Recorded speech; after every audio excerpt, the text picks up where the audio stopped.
I've got an itch I can't scratch, I'm missing a piece that completes a whole part of me. An open wound scar to see.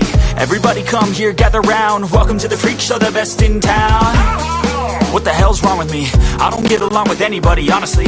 I've been living in my own head constantly. Thoughts jumbled round, think I need a new lobotomy. Wait, all these thoughts are too negative. I don't wanna get lost in the sedative. Gotta show them what I got, I'm competitive. You know I'm about to go off, I won't let them win. I'll take a stab, I wanna chase a bag. I wanna weigh, I can change all the things I lack. I gotta face the facts, I got a taste in that. Got me obsessed with the rest, I got an itch to scratch. Going now, I'll give up everything.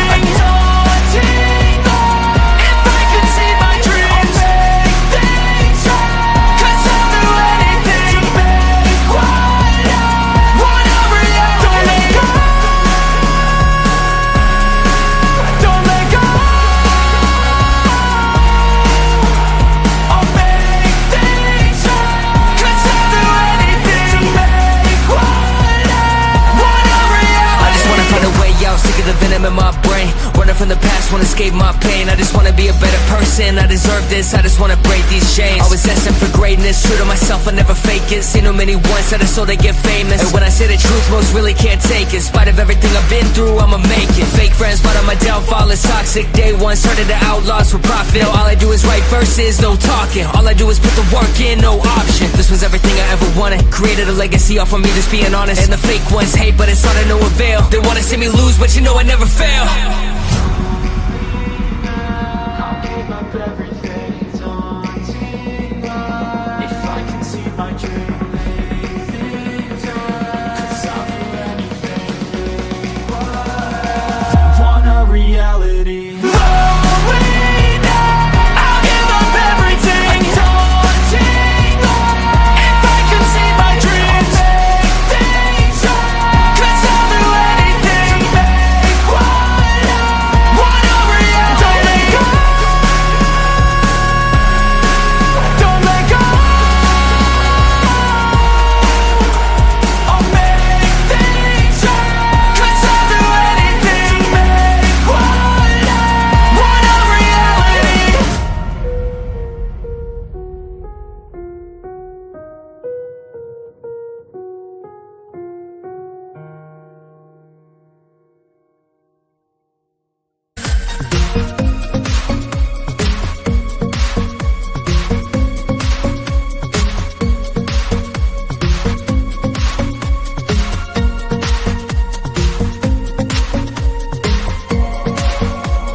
mind to a limit where it needs to feed. I work blind, got vision I don't need to see. I'm picking mind over matter, I believe in me. I need to find more hours in the day to breathe. Need to find more power in the way I be. And when my mind turns sour with the painful scenes, I need to scream out loud, I can't stop me. I wanna be the greatest like Rocky. You know I leave them all hating like a hobby. I'm out here making moves like a lobby. And if you ain't with me, it's your loss. See, I got my mind on the facts, I'm a python, grab what I like real fast. Stroke until I have everything I attack, everything that I lack, everything that I want, and I see matter of fact. Cause I'm my own worst enemy. Only if I let it be. I can control anything if I can just think carefully. I control my destiny. Deep up in my mind I manifest it. Every morning I wake up obsessed, and everything I do the best. And deep within my mind you know I'll always manifest it.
Hello and welcome to my Mind Over Your Matter. My name is Rick, and I had a little delay, had a little audio problem, so I had to delay the show by a bit.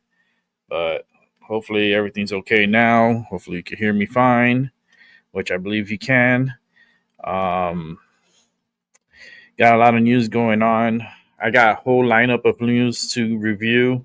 I got some medicine here for us to enjoy today's Sunday, fun day. Hallelujah, baby Jesus day. It's time to, I love smelling it. It's just, medicine smells so good. And yes, I call it medicine because that's what it is. It's medicine. It's medicine that you can smoke. So I got a lineup. It's gonna be all different types of news. It's not like on one particular topic, or we're gonna jump around and we're gonna talk about. I'm also gonna be talking about what I witnessed and what I watched, and you could comment about what you seen on my videos here that I'm gonna be bringing up in a sec. First, we're gonna start off with Trump. And then we're just going to go through weird ass like news from all around the country, maybe around the world. There is another one. Hold on. I got to bring it up. I have it. I just got to go to my thing here and bring it up. So there is a video that I wanted to review together. But I just got to find it real quick. Oh, here it is. I just got to set it up, but let's go first with Trump, and then we'll continue from there.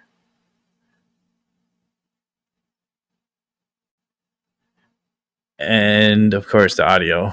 One of the most consequential weeks anybody has ever seen, from striking Iran to going to NATO, to announcing 2 deals, and then the Supreme Court victory.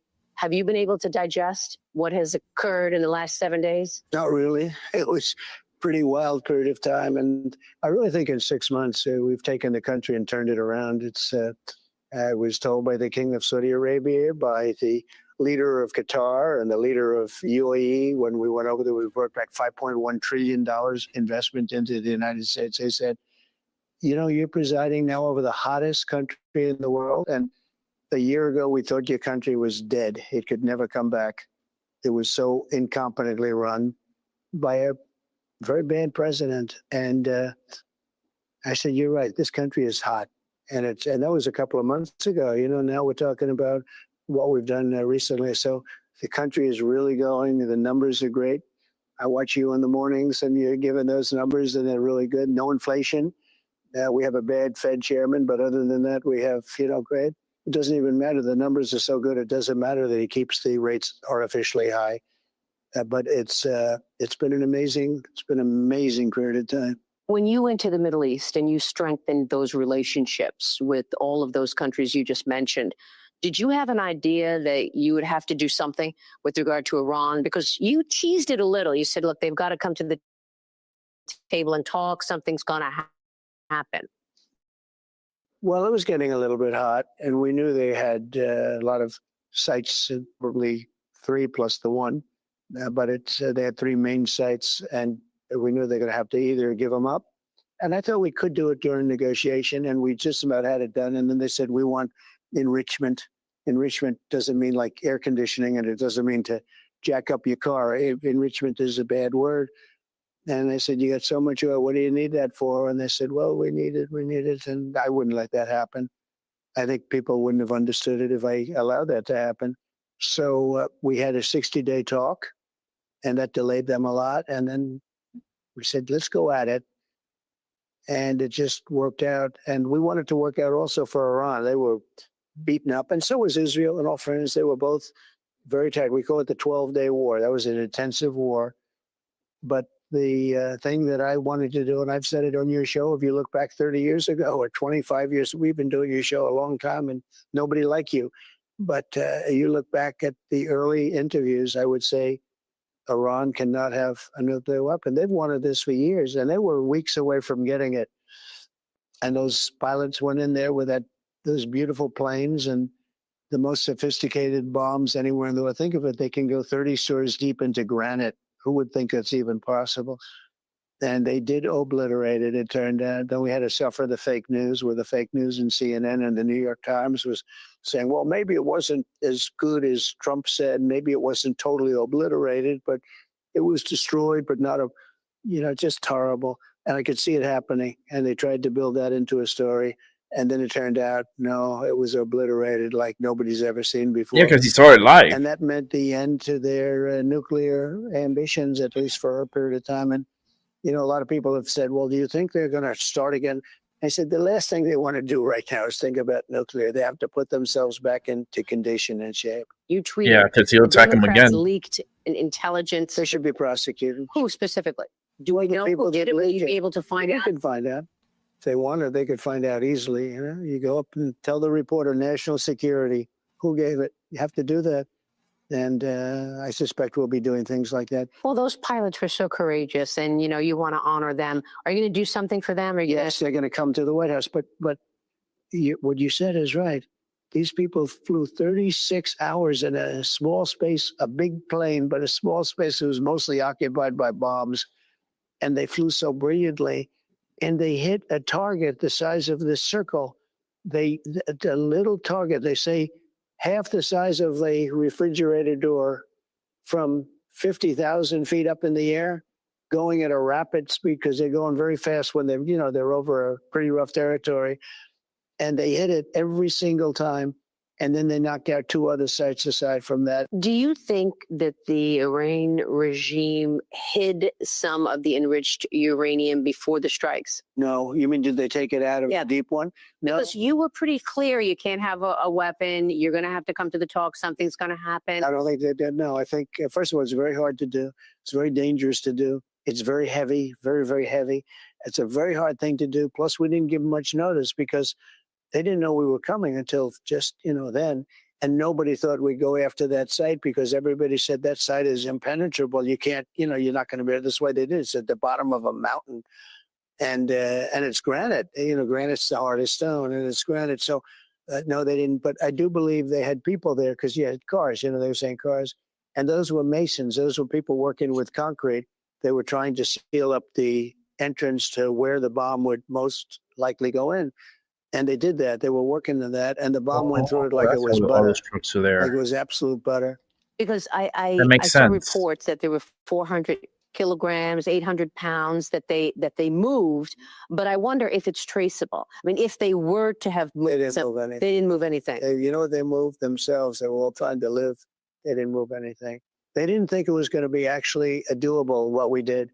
And what we did was amazing. And they, we went, there were energy commissions that went there now. No, it's just thousands of tons of rock in that room right now. That room, the whole place was just destroyed.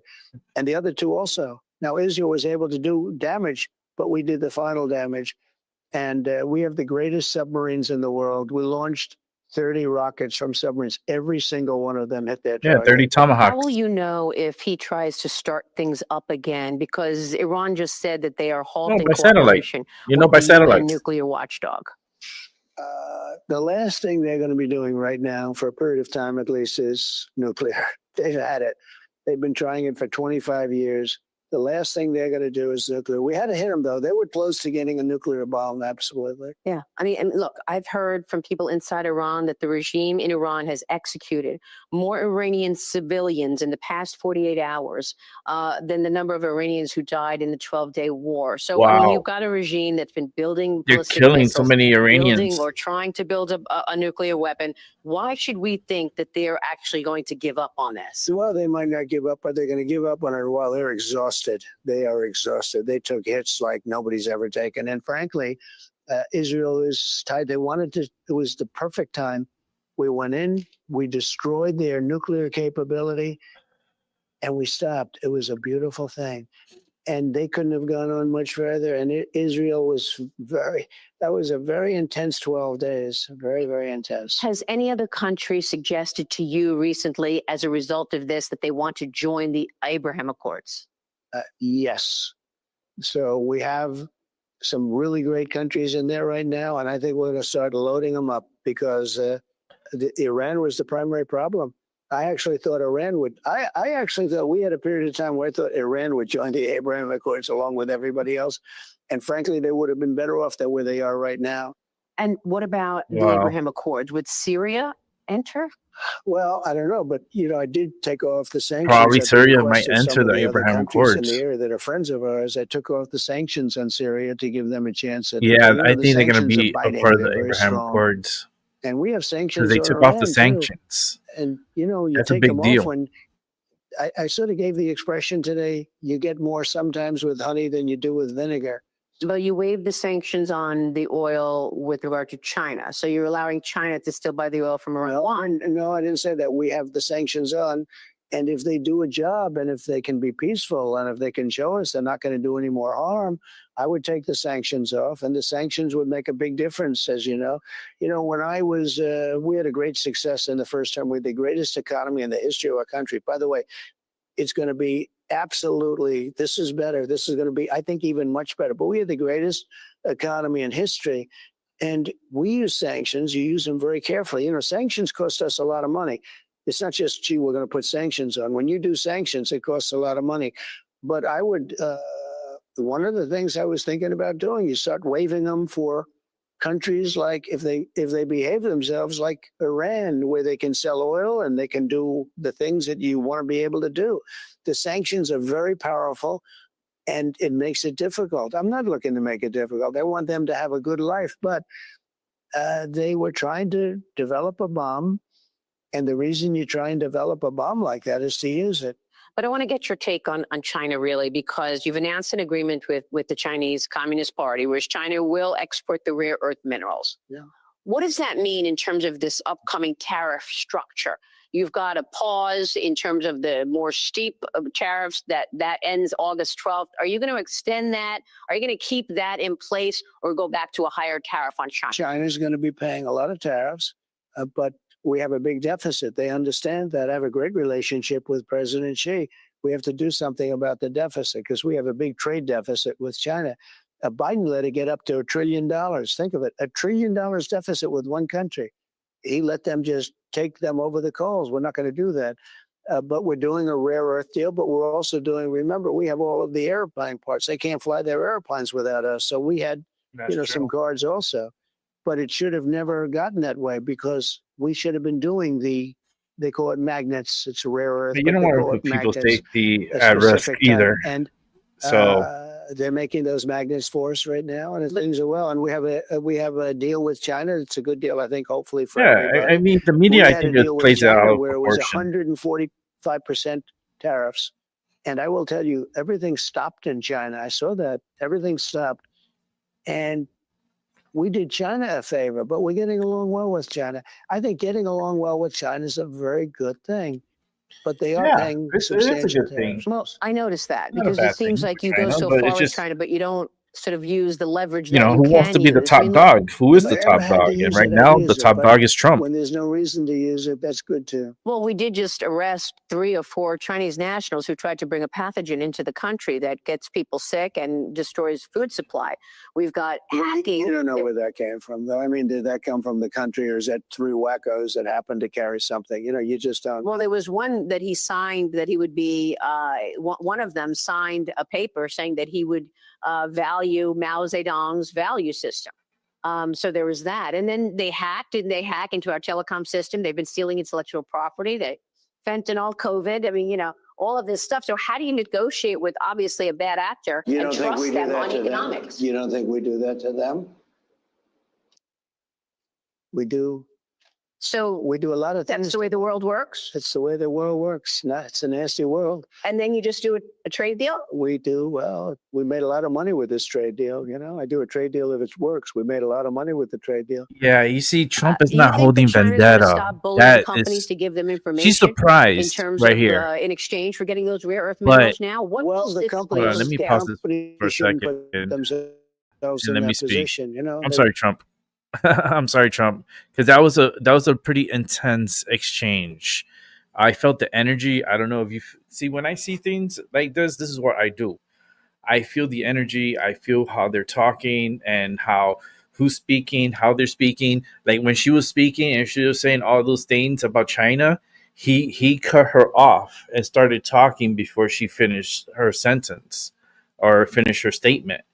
So I'm gonna play that back. Actually, I'm gonna rewind it back, and I want us to hear it again and hear her speak about China and about the COVID and about the pathogens that was sent this way, and with all this negative stuff that came from China, Trump still made a deal with China and proving that he is not holding grudges. He's not a person to be holding grudges. He's a person of peace.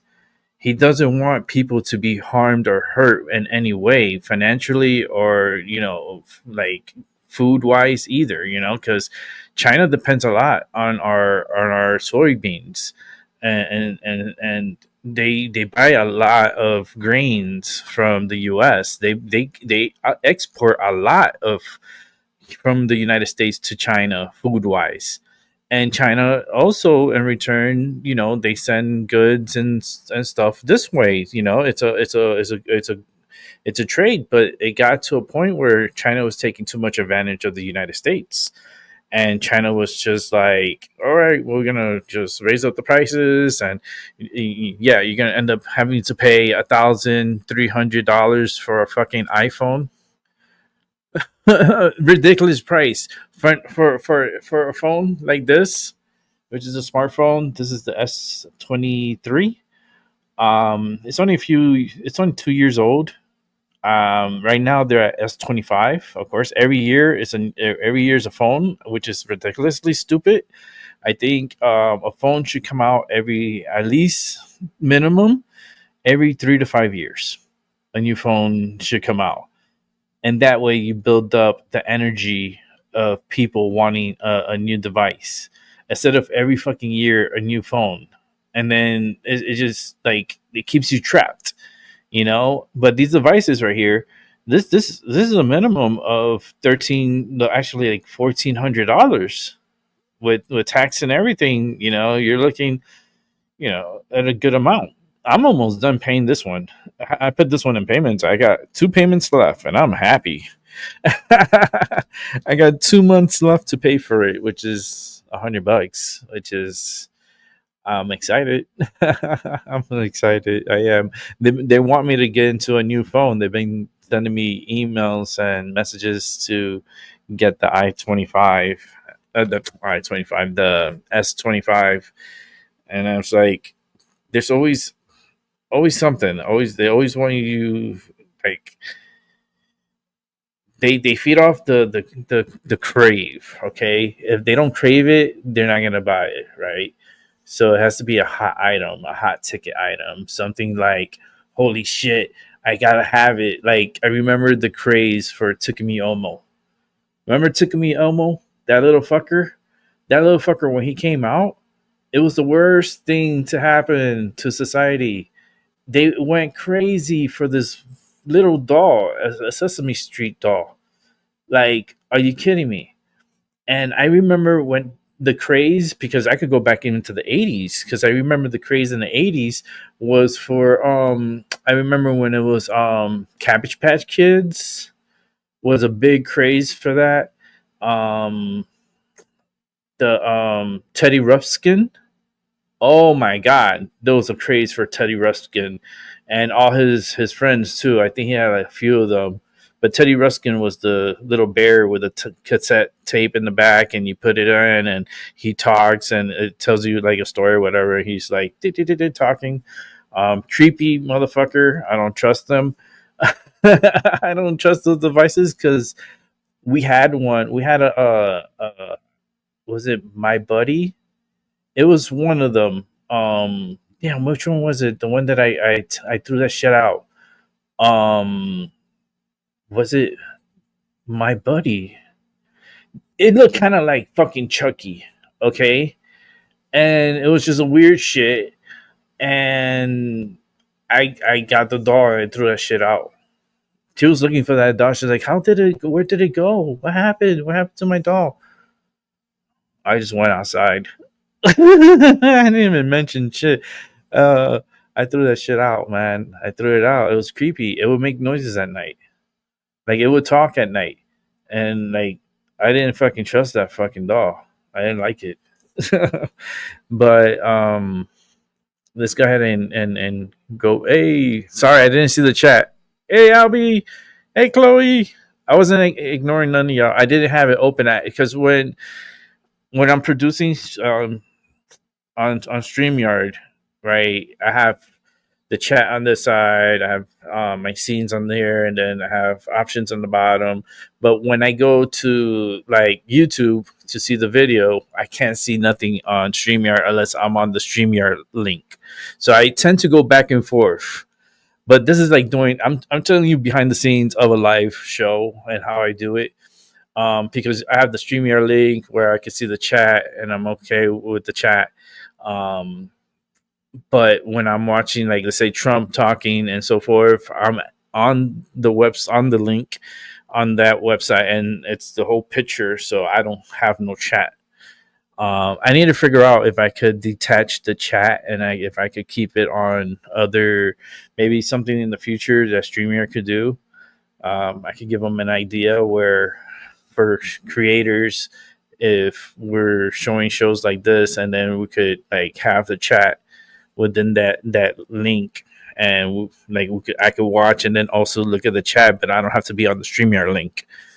That would be so awesome. It's like, Rick, you just think of the wildest shit. I know. But I hope you're doing good. Happy Sunday. Happy Sunday.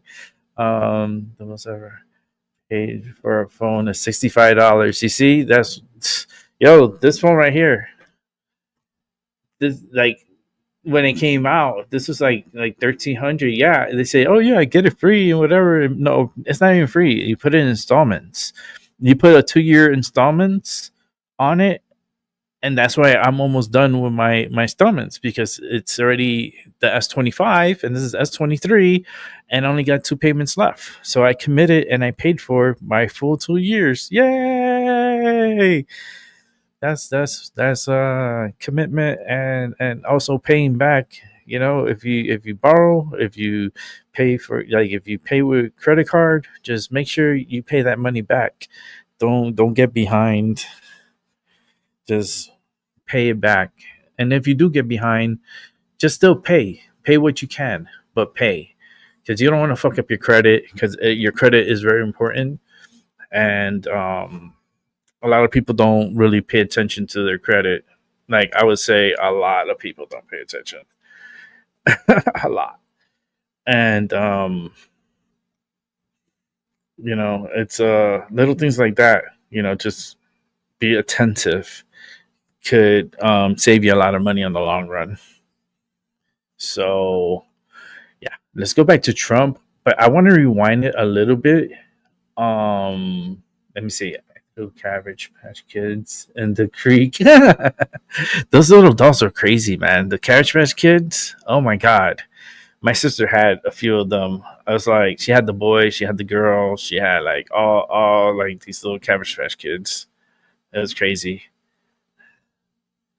I didn't like that. My buddy motherfucker. Yeah, my buddy was scary, right? That motherfucker was like Chucky, man. I threw that motherfucker out. I threw him out. I said, fuck this shit. I threw that shit. I remember I threw him in the dumpster.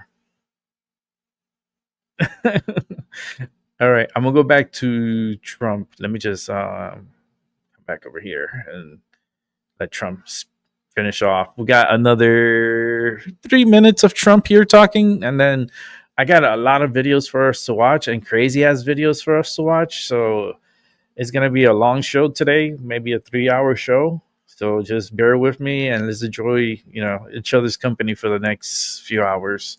I got my medicine. I've been smoking already, and I'm feeling good somewhat, but I'm feeling good to at least make that attempt to a 2-3 hour show, most likely 3. You really shouldn't now. I will Actually, before, let me go back. Let me rewind it here. Let me see where she was talking. She was talking. That was back here.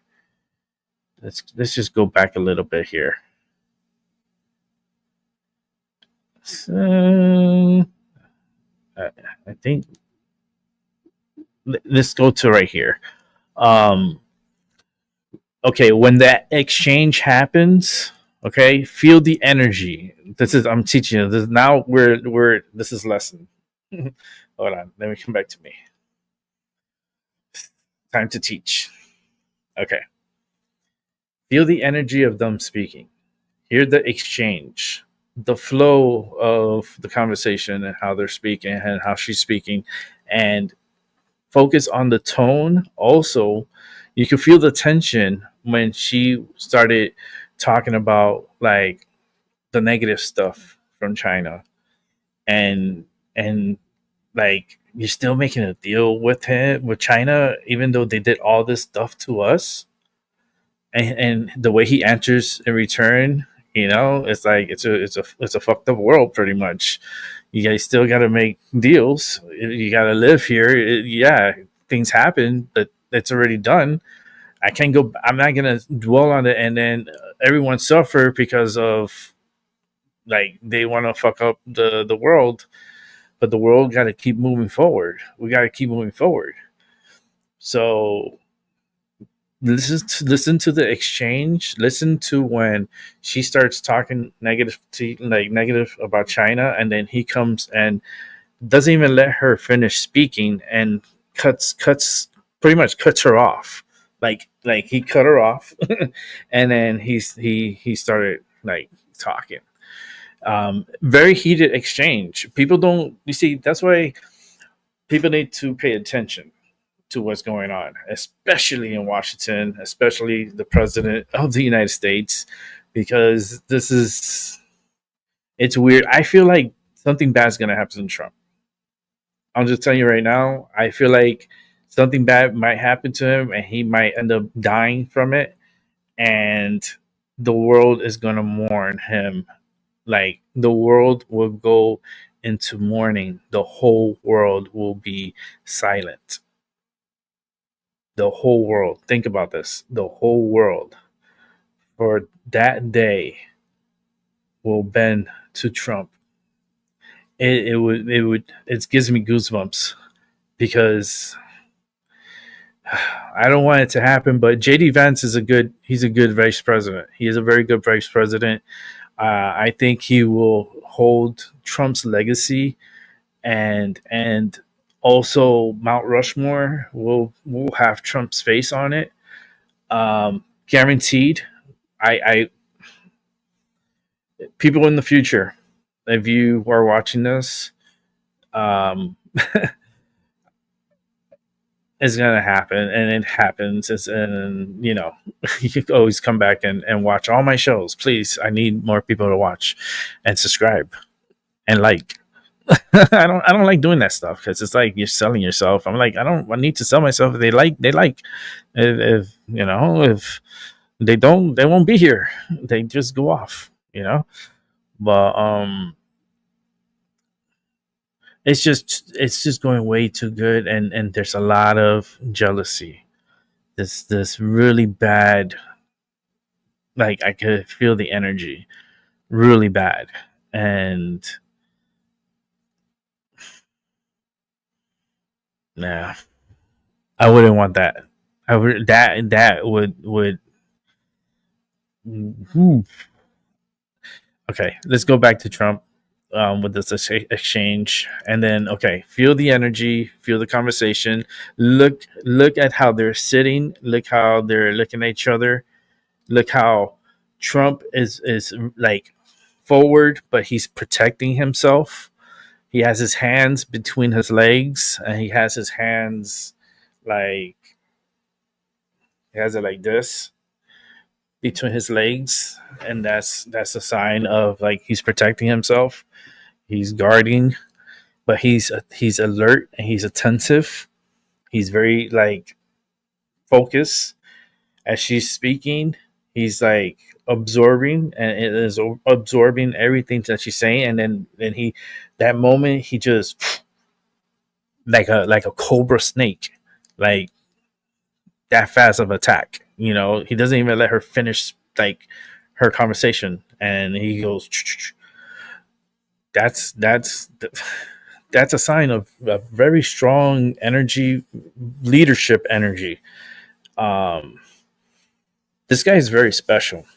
That's I knew this, and it has not changed. This guy is one of one.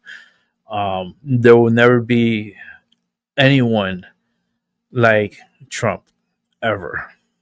One of one. Now he has a mini me. He does have a mini me, and that's Barron. I do see Barron running for office in the future, and good chance he'll win. He'll be one of the youngest presidents we will have, and it will be very exciting because he's gonna be just like his father. Oh boy, just like his father, like clone mini me. Oh goodness gracious! But let's go ahead and continue here. And now listen in. Now you see they're how they're sitting. She has her legs crossed. That's also guarding, protecting. And him with his feet together and his legs, his thighs open like to the side, and his hands in the middle, protecting his crotch. So that's like that's a form of like protection. But he's up forward. You see his body is not straight back on the chair. He's leaned forward. So he is like focused, man, laser focus. Look at the setting. Okay. Pay attention because everybody just, oh, they're just talking there, right? But let's look around the room. Okay. What do you see? You see a nice, beautiful fireplace, right? You see these beautiful candles, right? And how many candles is there? 6. That number, 6. Keep that in mind. Look at the portraits in the back. And who's that in the middle? I guess that's George Washington.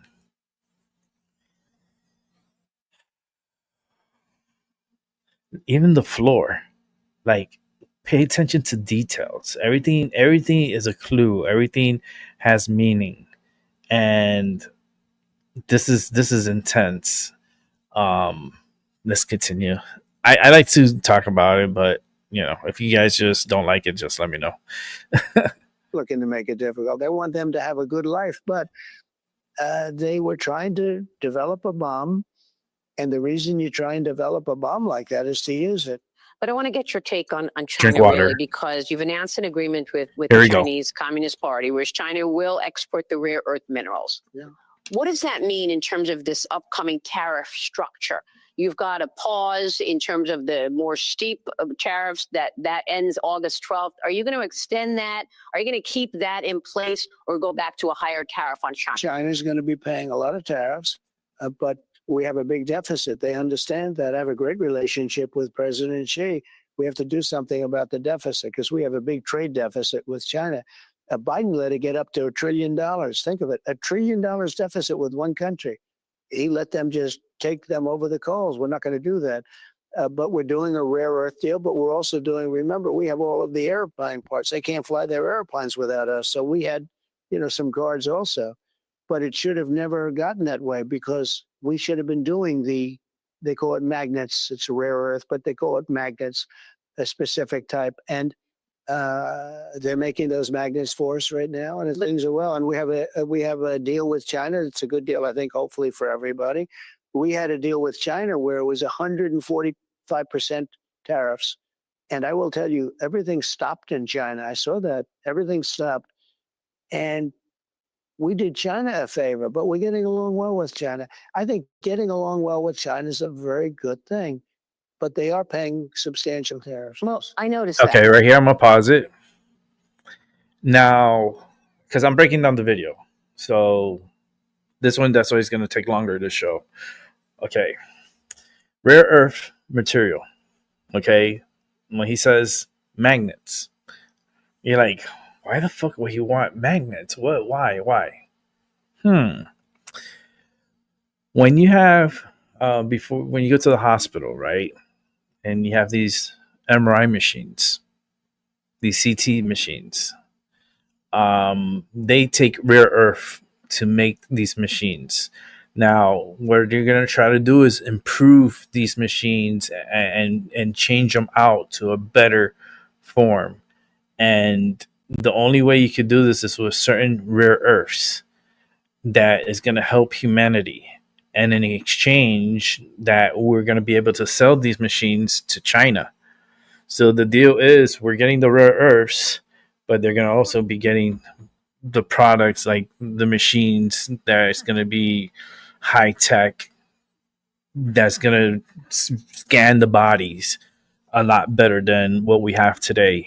And in other forms too, and other things, they're going to use those magnets and so forth. But they don't call it magnets, they call it rare earth. So let's go ahead and continue. This is the part where she starts talking about negatively about China, and this is where he cuts her off, and you can see when he cuts her off at the end. Just listen in and just look at the exchange. Look at his face when he's speaking. Like, it's like you break it down. Like, you break down his eyebrows. Look at his eyes. Look how intense his eyes are. Like, this guy is such a champ, man. He's a one of a kind. I tell you, he is a one of a kind. Look at this guy. Okay, let's continue. That because it seems like you go so far with China, but you don't sort of use the leverage that you can use. I mean, look, If I ever had to use it, I'd use it. But You see, when he there's cut her no off. reason to use it, that's good too. well, we did just Now arrest listen. 3 or 4 Chinese nationals who tried to bring a Here we go. pathogen into the country that gets people sick and destroys food supply.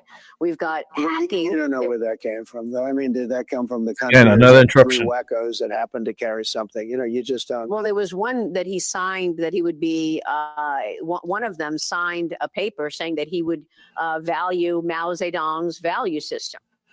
So there was that. And then they hack into our telecom system. They've been stealing intellectual property. They fentanyl, COVID. I mean, you know, all of this stuff. So how do you negotiate with obviously a bad actor You and don't think trust we do them that? on There he goes. economics? You don't think we do that to them? You heard it right there. You saw the cutoff. We do. That was the cutoff. So like he was holding that answer so hard, and like he wanted to like cut her off sooner. He wanted to cut her off sooner and take the like because she's talking crazy. She's like, okay, yeah, we went through all this stuff, but like with the negative, we could also bring positive. Okay, because everybody's been negative for so long. The past 4 years, people have been very negative and very wild, and that's what we're feeling in 2025, the residue of the Biden years. And it's going to take time for us to withdraw from the chaos that we experienced. It's traumatic. It is very traumatic. To me, it is. To other people, they might not give a shit because they don't pay attention. A lot of people don't pay attention. And that's fine because everybody has their own little life. They have their own little world. And that's the difference between me and you. It's my mind over your matter. And but you can see the cutoff where she was talking. I rewinded a little bit, and where he just like you can see his lips. Look at Trump's lips. Like he's holding it so hard that he just wants to like hammer it. You know what I mean? So it's like it's all this negative, but he's a person of peace. He's a deal maker. He is a businessman. It's fuck your feelings. Put your feelings to the side. It's time to make fucking money. Okay? It's like fuck your feelings. Now let's go ahead and finish up with this Trump, and then we're gonna go through the other stories. The other ones I won't stop it as much, but this one I had to because we had to break this down. This is very important for the country, and not only for the country but the future. Like it's crazy, but if you pay attention, you'll learn something. Mao Zedong's value system. So there was that. And then they hack into our telecom system. They've been stealing intellectual property. They fentanyl, COVID. I mean, you know, all of this stuff. So how do you negotiate with obviously a bad actor You and don't think we trust do them that on to them? economics? You don't think we do that to them? We do. So We do a lot of that's things. the way the world works. It's the way the world works. It's a nasty world. And then you just do a trade deal. We do. Well, we made a lot of money with this trade deal. You know, I do a trade deal if it works. We made a lot of money with the trade deal. You think that China is going to stop bullying companies to give them information in terms of in exchange for getting those rare earth minerals now? What Well, does the this deal companies entail? shouldn't put themselves in that position. You know, they really shouldn't. Now, I will say this: China right now needs those companies much more than they needed them 2 years ago. 2 years ago, China could do that. Today, they can't because they need those companies. They need Apple. They need all of, you know, Apple's spending $600 billion, $700 billion in the United States building plants. They were never going to do that. Think of it, $700 billion. But a lot of the companies that are in China are now relocating back to the United States. So yeah, China's going to treat them much better as they need them. They didn't need them under Biden because they were ripping us off left and right. They need them under Trump. You just had a big success at NATO, getting the members to agree to spend more on defense. Is there anything you can do to get Congress to codify this? To get their governments to codify it? You can, what you do, the best insurance is if they don't do it, you leave. You don't do business with them anymore. You know, you don't do business. You have to have a certain trust, but you can also say trust but verify. but we're making unbelievable discounts. There is litigation around the legality of those tariffs. Are you going to be able to get more trade deals done before you hear from the International Court of Appeals in August? Sure, but we won the litigation and we had the delay and we had some radical left judge and then we had it overturned. And we're doing well in all of our litigation. We're doing well on the tariff litigation. Look, if some judge said we can't do tariffs, we would fall prey to the rest of the world who would do tariffs and are doing tariffs on us. If we couldn't fight them back with tariffs, this country would be in terrible shape. We would be like this innocent lamb being led to slaughter. So, no, we're doing great on economics. We're doing great on tariffs. Tariffs is just a part of it. We're drilling like never before. That's how the oil got down low. The Supreme Court victory that you got today, Friday, do you think that could apply to the tariff litigation that's pending here in terms of the legality of your tariffs? Does that affect that at all? It could, but again, the tariff litigation, if you look at it, there are alternatives if we have to use them. They're not as good because they're not as direct. They're not as biting, but they're very good. So that you have alternatives, but we want to use this particular asset, this particular grouping, the words of this are so beautiful. They were meant for it. But what happens with the tariffs is that if a judge ruled against us, and this is part of how you win, fairness is also a part of the law. If a judge ruled against us on tariffs, we would fall prey to other countries destroying us. We can't do that. If they do tariffs on us, we do tariffs on them. If they charge us, we charge them. Then they never charge us. Hey, it's Will Kane. Click here to subscribe to the Fox. And that interview, you can watch it in full. But let's go ahead to go to other news. Let me see. Yeah, this is crazy. I got two of back-to-back news here. Both of them related to the Lake Tahoe with the waves that killed 8 people. Well, I have a back-to-back story on this to watch.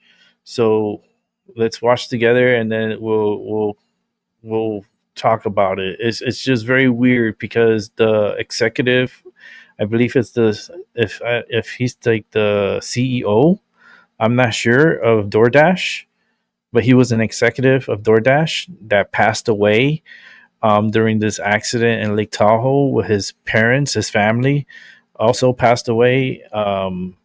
It's very sad and very crazy, but like, what made this weather turned so wild in California?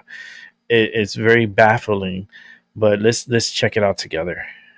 A freak storm causes chaos on the usually tranquil Lake Tahoe. 8 people lost their lives when their boat capsized during a birthday cruise, while other boaters got the scare of their lives. As Jim Murray reports, this one was on a girls' trip when things got crazy. Lake Tahoe is a vacation oasis known for crystal clear, gorgeous water.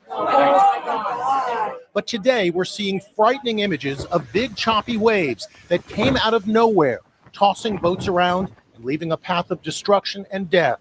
Chelsea Edsall was caught in the sudden storm. The weather shifted so drastically. I've never experienced this. It looked like the ocean. Chelsea rented a boat for an all-girls trip on Saturday. Look, at first, it's a pretty day on the water. There's Chelsea letting loose on the lake. But soon the wind picked up and they decided to dock. They couldn't believe what happened next. The choppy water turned into big rough waves. Boats are bounced around in the turbulent water. The conditions turned pretty dangerous in a matter of moments. In the midst of the chaos, it snows in June. It's snowing. It's snowing. But on this What? capsized boat, 8 people lost their lives while celebrating a birthday. 37-year-old Bay Area executive Josh Pickles and his parents are among the dead. It's believed the family was on the boat to celebrate his mother Paula's 71st birthday. It was an incredibly frightening experience for everybody on the water. Wow, they all died? That is crazy. But I do have another news here to watch about that incident. So it says a DoorDash executive, parents among 8 dead in Lake Tahoe boat accident. Wow, this is wild, man. Oof. 8 people drowned when that boat capsized in Lake Tahoe Saturday. Several of them are from the Bay Area, including a DoorDash executive. ABC 7 News reporter Suzanne Fawn has been following the story and joins us now with an update. Suzanne, this is just so sad. Super sad. So, Reggie, Julian, we've learned that Josh Pickles was in Lake Tahoe with his family. They were celebrating his mother's 71st birthday when their boat tragically capsized during a sudden violent storm. Now, the El Dorado County Sheriff's Office has confirmed that one of the victims was 37-year-old San Francisco resident Joshua Pickles. Pickles was the senior director for DoorDash, according to a family spokesperson. Now, the other victims have been identified as Pickles' parents, Terry Pickles and Paula Bozanovich, both of Redwood City. Also from California were the victims Peter Bays and Timothy O'Leary. 3 other victims are Teresa Giolari, James Guck, and Stephen Lindsay from New York State. All of those victims are adults. 2 people on board did survive, but their condition is unknown. Now, ABC 7 News talked to Pickles' the family spokesperson, Sam Singer. This is a terrible, heartbreaking tragedy. Wow, 2 people survived. Of Josh Pickles, his father Terry, mother Paula, and his uncle Peter, as well as friends of the family, all of whom were out on Lake Tahoe to celebrate the 71st birthday of his mother. The family has homes here in the Bay Area as well as a home on Lake Tahoe. They love the lake, and that adds to the tragedy that has occurred.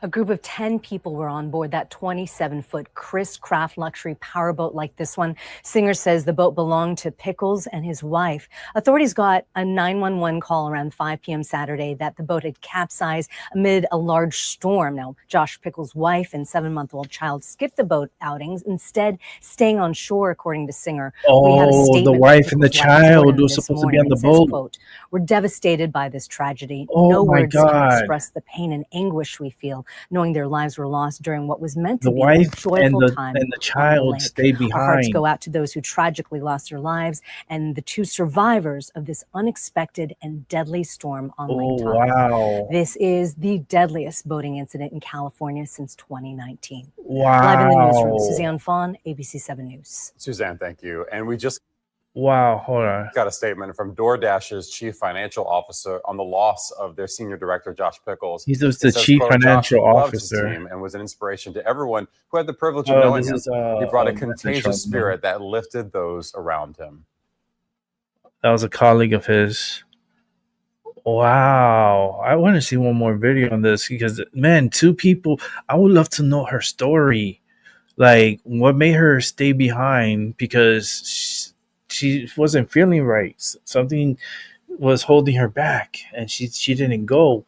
And she stayed with the kid and stayed on, because she would have been on that boat. She would have been on that boat. And something told her to not go on that boat. And she stayed behind, and the boat capsized. 8 people died. There was 10 people on the boat. 2 people survived. They don't know the condition of the people, but that's wow. That's some strong energy that just happened there. And it's so weird, right? Because the storm out of nowhere attacked Lake Tahoe. Like, it was so strong. It was so strong that it started snowing. Snowing. It's fucking summer. It's summer. And Lake Tahoe, it snowed. It was a freak, like, of nature just came out of nowhere and just turned everything upside down. And this individuals end up not surviving it. And I would love to learn. I want to see if they have like down the line, if she ever like speaks upon like what made her stay on shore.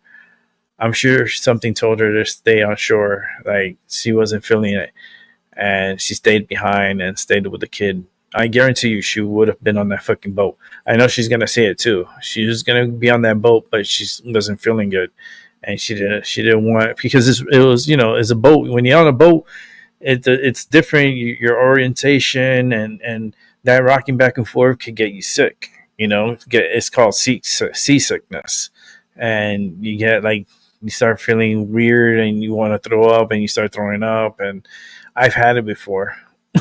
In Florida, I went fishing at night, and it was my first time going fishing at night. And I went with a group of, it was 3 of us. It was Javier, my stepdad, my uncle, and me. Yeah, so it was 4 of us because my uncle went. And my uncle was laughing at me because I was throwing up. I was not feeling good. I got really bad sickness, and it was a full moon too. It was a full moon, and I just was so the rocking, and I was disoriented, and I got sick. After we did the, and they're fuckers, man, because they were like, "Oh, free chum." Fucking Javier, it was Javier. I have a whole long story. It has to deal with Little Caesars because we all worked for Little Caesars, and Mary was she was in charge of the whole South Florida of Little Caesars. She was very important, and Mary's she's cool. She's cool people. Then Javier, he had a boat, so he would go out fishing and so forth. So he asked us if we wanted to go and stuff. I was like, hell yeah, we'll go. My uncle Peter was like, hell yeah, I'll go. So we go out, and we're riding. I'm good, right? And then we got a little bit more out because we were going deep water fishing. I started not feeling good. And then I started getting dizzy, and then the rocking back and forth just really fucked me up. And I got to the point that I started throwing up.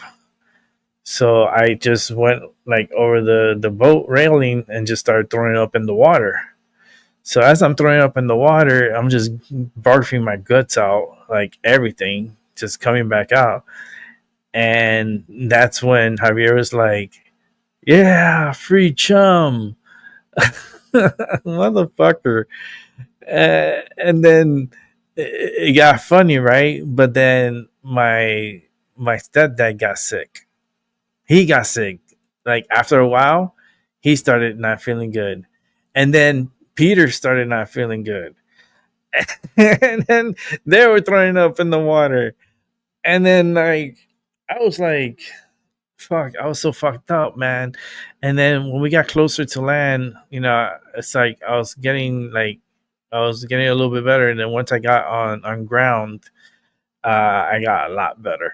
I felt a lot better. But that was one funny fishing story. Free chum, literally, it was free chum. And Javier was still fishing. He was fishing. We caught good fishes. I forget we got some yellowtail. We got what was the other fish that we got? I forgot the name of it. But we got some good fish. Oh, we got dolphin, but the fish, not the dolphin, not flipper. Dolphin the fish. We got one of those, but I gave him free chum. Fuck that. I got credit of that shit. I was like, yeah, because I fucking threw up in the water, and you got the fucking fishes. Y'all use me. It was so funny. Oh man, it was a blast. It's memories. But let's go to the let's see this one here. Hold on. Let me set it up. Let me set it up over here first. And then let's see this one. An unthinkable tragedy. What was supposed to be a birthday celebration at Lake Tahoe turned deadly for a Bay Area family. 8 people died after their boat they were in capsized during an unusual summer storm Saturday. Today, And though, this was authorities last Saturday, confirm not 3 of the victims yesterday. are from the This Bay was Area. last I'm Marian Saturday. Favre in Redwood City with new details on this tragedy and more about the victims. Paula Bazinovich was celebrating her That's a week 71st ago. birthday with friends and family on Lake Tahoe when a fierce storm Look at changed this shit. everything. It piled water into the interior of the boat, causing the engine to stall, and ultimately the boat took on so much water that it capsized. Paula, her husband, 73-year-old Terry Pickles, and their 37-year-old son, Josh Pickles, died, along with 5 other friends and relatives. Josh and his wife, Jordan, lived in San Francisco and were about to celebrate their 2nd anniversary. Now, their 7-month-old daughter has lost her father. In a statement, Josh's wife said, 7 quote, months. "We are devastated by this tragedy. No words can express the pain and anguish we feel knowing their lives were lost during what was meant to be a joyful time on the lake. Our hearts go out to those who tragically lost their lives and the 2 survivors." Those 2 survivors have only been identified as 2 women rescued from the chilly waters and taken to a hospital. We've learned Josh worked as an executive at DoorDash for 7 years. The company's chief financial officer issued this statement saying, "We are heartbroken by the tragic accident that took the life of our beloved colleague, Josh Pickles. Josh loved his team and was an inspiration to everyone. He brought a contagious spirit that lifted those around him." Paula's brother, 71-year-old Peter That's Bays, weird, also right? died. Mark Bazinovich This is lost like 4 loved ones, including his brother, sister, that's strong brother-in-law, energy, and man. nephew For that Josh. to happen, In a statement, he said, "We are absolutely devastated. My sister that's Paula wild. meant the world to me. She was I always think that's there the for first time me and that's ever willing to help. happened. She had a big heart." He says Paula had Especially retired Lake from Tahoe. Apple and was involved with a Rottweiler rescue group. Today, people have been Started leaving snowing. flowers at the home she shared with Terry in Redwood City. Neighbors here say they're in shock. They say Paula and her husband Terry had lived in this neighborhood in Redwood City for about 30 years. And a family spokesperson says that Terry and his son Josh owned the boat and were avid boaters. In Redwood City, Wow. Marianne Favreau, NBC Bay. Wow. Wow. Let's go to something crazy. Let's watch some crazy news, right? Let's mix it up because that energy is so wild. But let me come back to me before I start this one.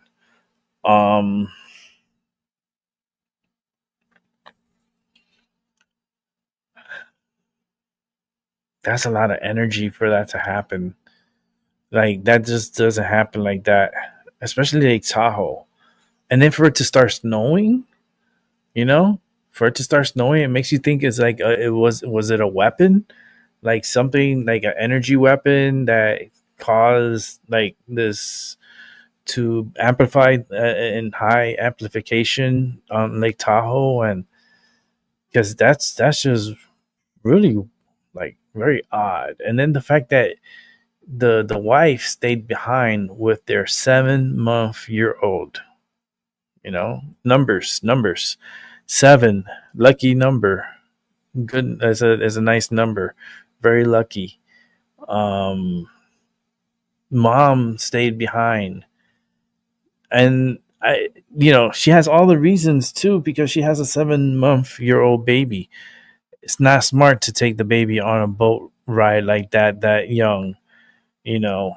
So something made her stay behind, and now she inherits her husband's money and so forth. He was an executive at DoorDash, so he was getting paid really, really, really, really good, and I'm sure he had an insurance plan on himself. And but it's so sad, man. That energy is just really like Lake Tahoe has killed so many people. It doesn't, they don't always make the news like that, but a lot of people have drowned in Lake Tahoe. Lake Tahoe has a lot of spirits, a lot of spirit energy in it.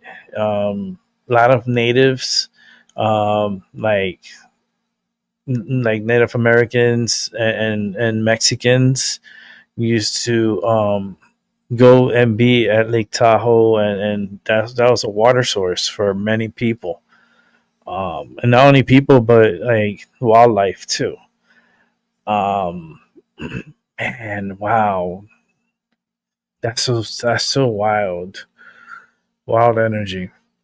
Okay, let me take these down before I start the next one so I can know where I'm at. Because I got a lot. We got a lot to watch.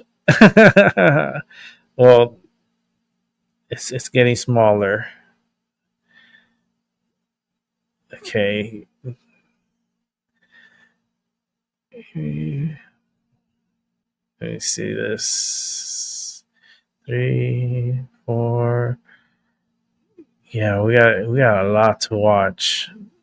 Okay, let me continue and let me know what you think and what you watch. Okay.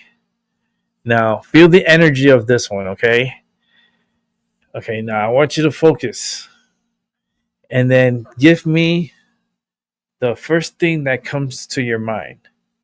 Okay. The like put it. You can put it in the chat. You can put it in the comments. Whoever rewatches, thank you very much. I truly appreciate it. Like, you guys are awesome. My loyal viewers, because I do have like 445, I think. I need to bring that number up. I need to get into the 1,000, at least 1,000, and maybe up and higher. I don't mind the attention. For a long time, I always wanted my channel to be small, but I could have 1,000. I don't want 1,000 people at the same time because that would be crazy. Okay, but I want you to look at the screen and then tell me the first thing that comes to your mind. You ready? Okay, here we go. What's the first thing that comes to your mind?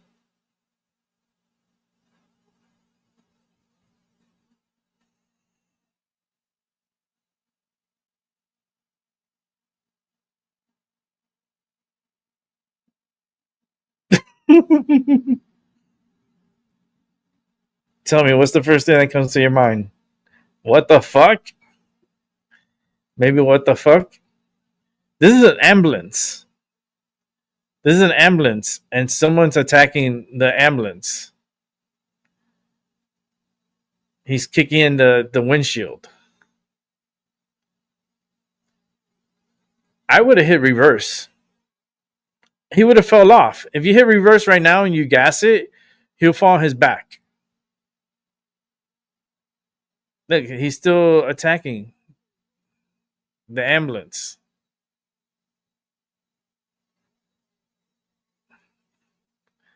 with a knife. It looks like a knife.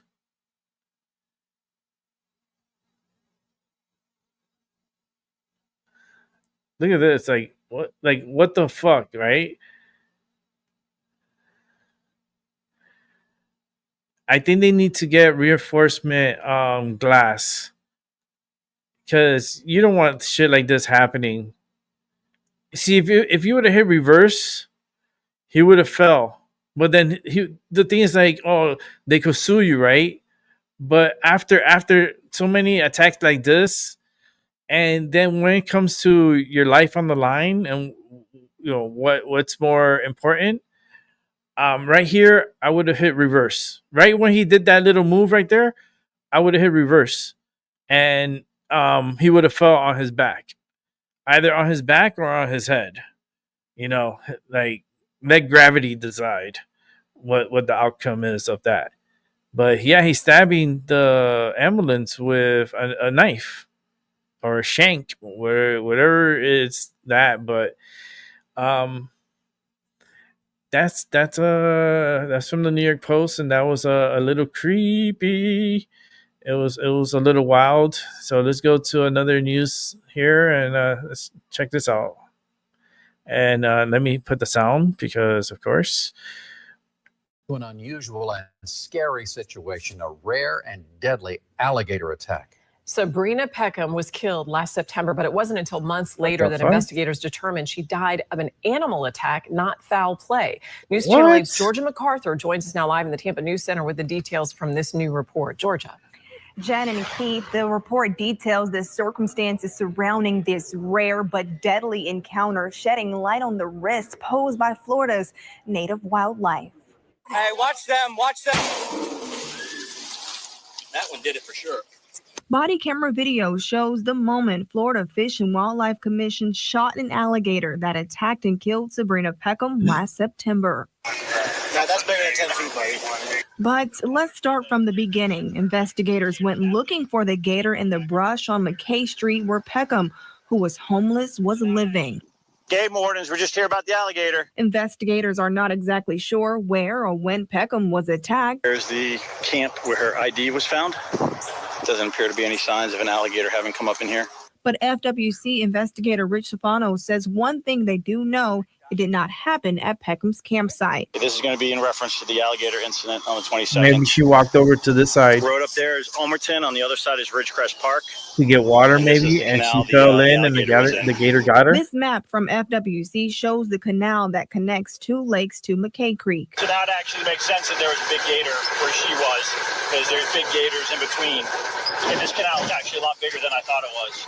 Peckham's daughter says her mother was on the street and was struggling, but she still wonders how she came in contact with a 13 and 9.5 foot gator. She was trying to survive out there, which is the main purpose that she was, out there. She was just trying to stay off the streets to where she wouldn't be arrested, and she was just trying to live. While attacks are rare, alligator trapper Phil Walters says people should view this tragic attack as a warning. Always be aware of your surroundings. Let that predator know, stare it down.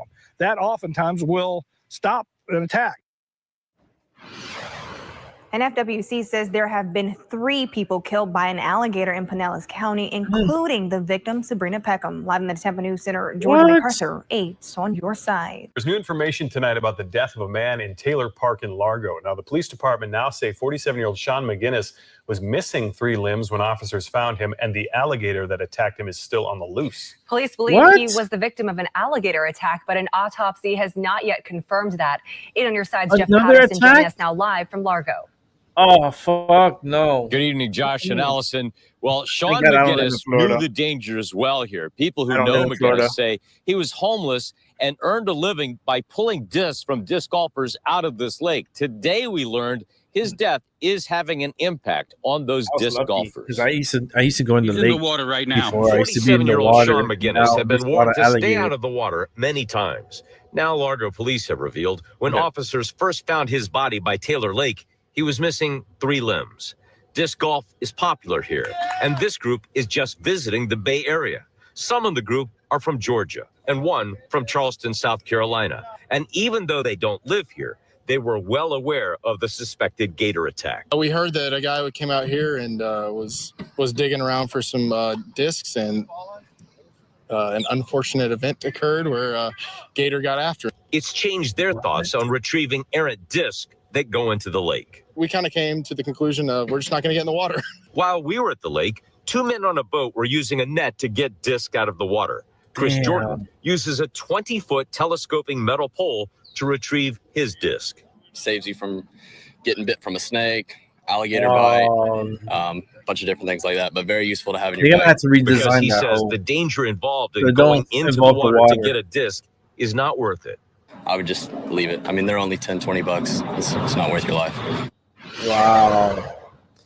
The FWC tells us their investigation into McGinnis's death is still ongoing. The FWC says licensed trappers did pull 2 alligators out of Taylor Lake the day that they found McGinnis's body, but a later investigation revealed those alligators were not involved in the attack on McGinnis. So it's conceivable the alligator that was involved was still out there. Wow. Jeff Patterson. They didn't get the alligator. The alligator got away with it. He took 3 limbs, so that's like 2 arms and a leg. First responders say she has serious injuries from that bite. 8 on your side's Beth Rousseau live with how neighbors are reacting and how this woman is doing. Hi, Beth. Women attacked by alligator. Hey, Avery and Melissa. So yeah, leaders with the Florida Fish and Wildlife Conservation Commission, they say this 77-year-old was bitten by an alligator while walking near a pond in Bradenton. We talked to neighbors in the area and they say yes, they do see alligators in the area quite often, but not normally any that are this aggressive. Yeah, that's the other thing. Yeah. These are the moments FWC says trappers captured the 8-foot gator that attacked a woman in Bradenton. It's very unusual to see that happen. Neighbors in the Del Webb Lakewood Ranch community say alligators in the area are the norm. I have small gators in my pond. They move around all the time, so they may be in the pond for a day or two, and then they're gone somewhere else. Leaders with FWC tell us the 77-year-old was walking by a pond on Ellsworth Avenue when she was bitten, sending her to the hospital with serious injuries. They say someone who witnessed the attack was able to keep an eye on the gator until the trapper arrived. I've lived here 5 years, and I've never had one approach anywhere near me. Now, community members say they'll be keeping a closer eye out when they're near the water. And FWC says that they are very confident that the gator they trapped is the one that's responsible for this attack. We're going to be checking in with that local hospital throughout the day just to see how this 77-year-old is recovering. We'll keep you updated. We're live this morning. I'm thinking of something in my head. Well, we right? have been reporting recently on a number of alligator sightings, like this massive 12-foot gator that was captured on a pathway near a school in Pinellas County earlier this week. This gator, like many others, did not like being removed. So now we're seeing what it's like for the men and women who get paid to handle the situations like this. He's a News big Channel's Chloe one. Sparks shows us what it takes to be an alligator trapper. When in Florida, it's not completely unusual to see an alligator in the wild. Today, we're taking you with some local trappers to catch one. When duty calls. He's not getting off this. This is hilarious for livestock. Rob Up the Grove answers. I'm a nuisance alligator trapper for the state of Florida. Oh, wow. He and Julie Harder work together to keep gator threats in our area away from the public. They've been doing it. It varies my record. This threat needed to be out of the river at John B. Sargent Park in Theodosassa ASAP, according to the park rangers. This is a place where people fish, kayak, and canoe. It was dangerous. It came right to us, which means somebody's been feeding it. And that's what makes the alligator dangerous in Florida when he's fed by humans. The trappers are calling this guy Sergeant. He's 9 foot. I knew he was at least 8 foot, but till you put a tape measure on him, you really don't know how big they are. I'm not a carpenter. The estimated 2 hours it took to get Sergeant out of the river and into the truck was apparently quick compared to most catches in locations like this and as big as Sergeant is. Wow, he's a big With one. the population growth of Florida, and especially Hillsborough County, they've just got to understand that, you can't, I don't care if he's 2 foot or 10 foot, you cannot feed the gator. He loses his fear of people. This capture wasn't the easiest because it started on a pier, but Sergeant came right up almost right away. Your adrenaline's kicked in. His adrenaline's kicked in because now all of a sudden he's not the king anymore. And so you have to be conscious of your safety and harm of the alligator and any residents that be around. So you got variables that you have to work with while you're catching an alligator in the public. Afterwards, there's a choice to sell the gator for the meat and skin or take it to an alligator farm. And lucky for this guy, he's big enough to go to the alligator farm for everyone to see. Reporting from John B. Sargent's Park, Sparks 8 on your side. And here is a video of Sergeant being dropped off at his new home.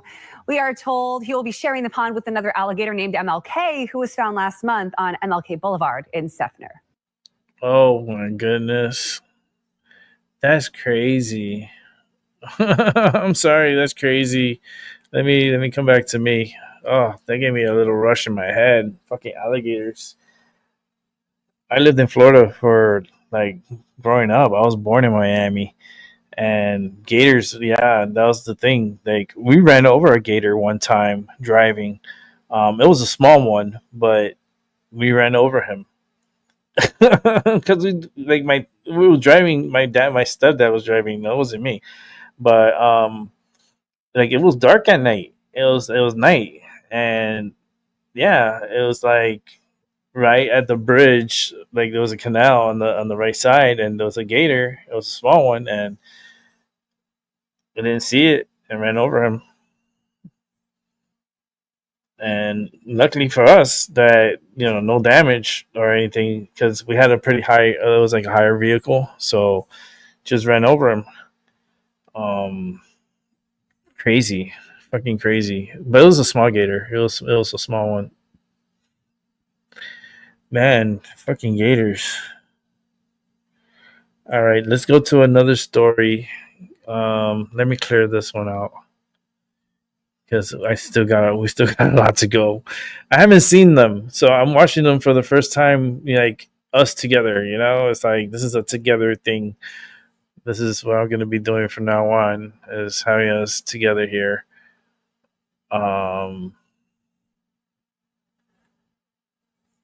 Yeah, we got a lot of news to watch. So let me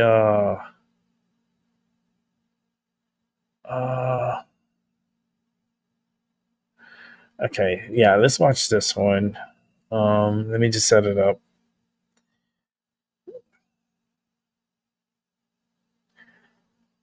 Okay, here we go. If I put the sound, give me 1 sec. I always mess up with the sound. Come on. Teenage girls after a case of road rage faces potential deportation. I'm Chandler Morgan in for Tanika Hughes. And I'm Ben Becker. New tonight, a judge found Jessica Goncalves guilty after hearing testimony. Action News Jax confirmed with ICE that she's from Brazil and is not a legal U.S. citizen. Action Jax Alexis Clevenger is live outside the Duval County Courthouse. Alexis, the woman walked out of the courtroom, but not in handcuffs. Ben and Chandler, a judge sentenced her to 6 months probation for attacking 2 teenage girls in a 2024 road rage incident. But due to her legal status, an ICE spokesperson says now it'll be up to an immigration court to decide if she has a legal path to remain in the U.S.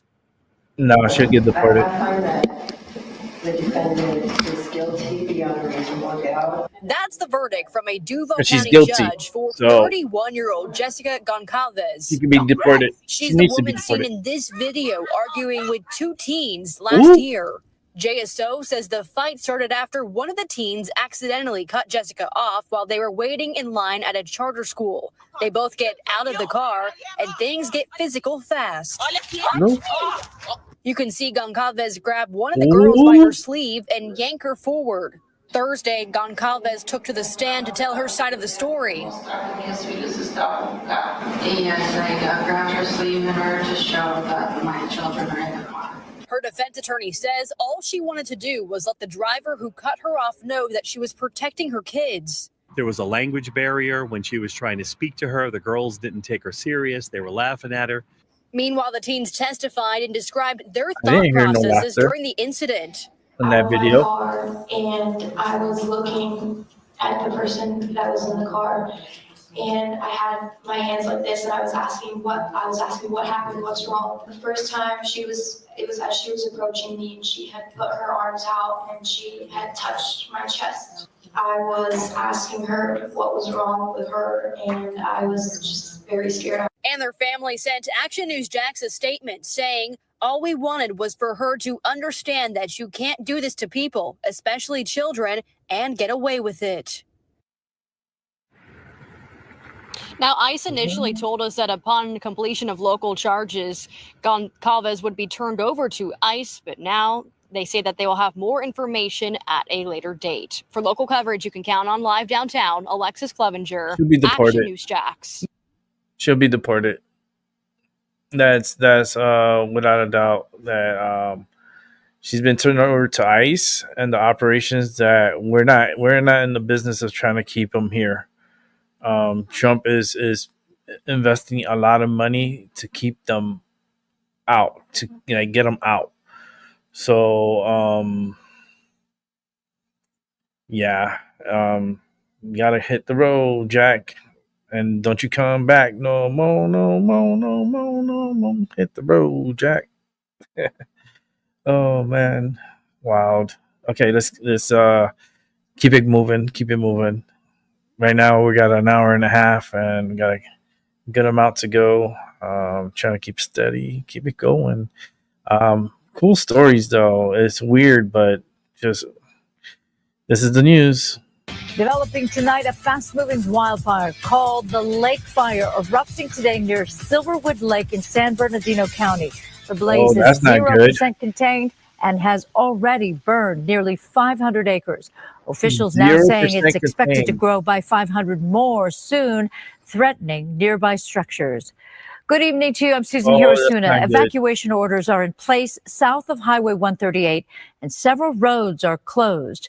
Fox 11's Mario Ramirez is in the Silverwood Lake area with more on the evacuation efforts there.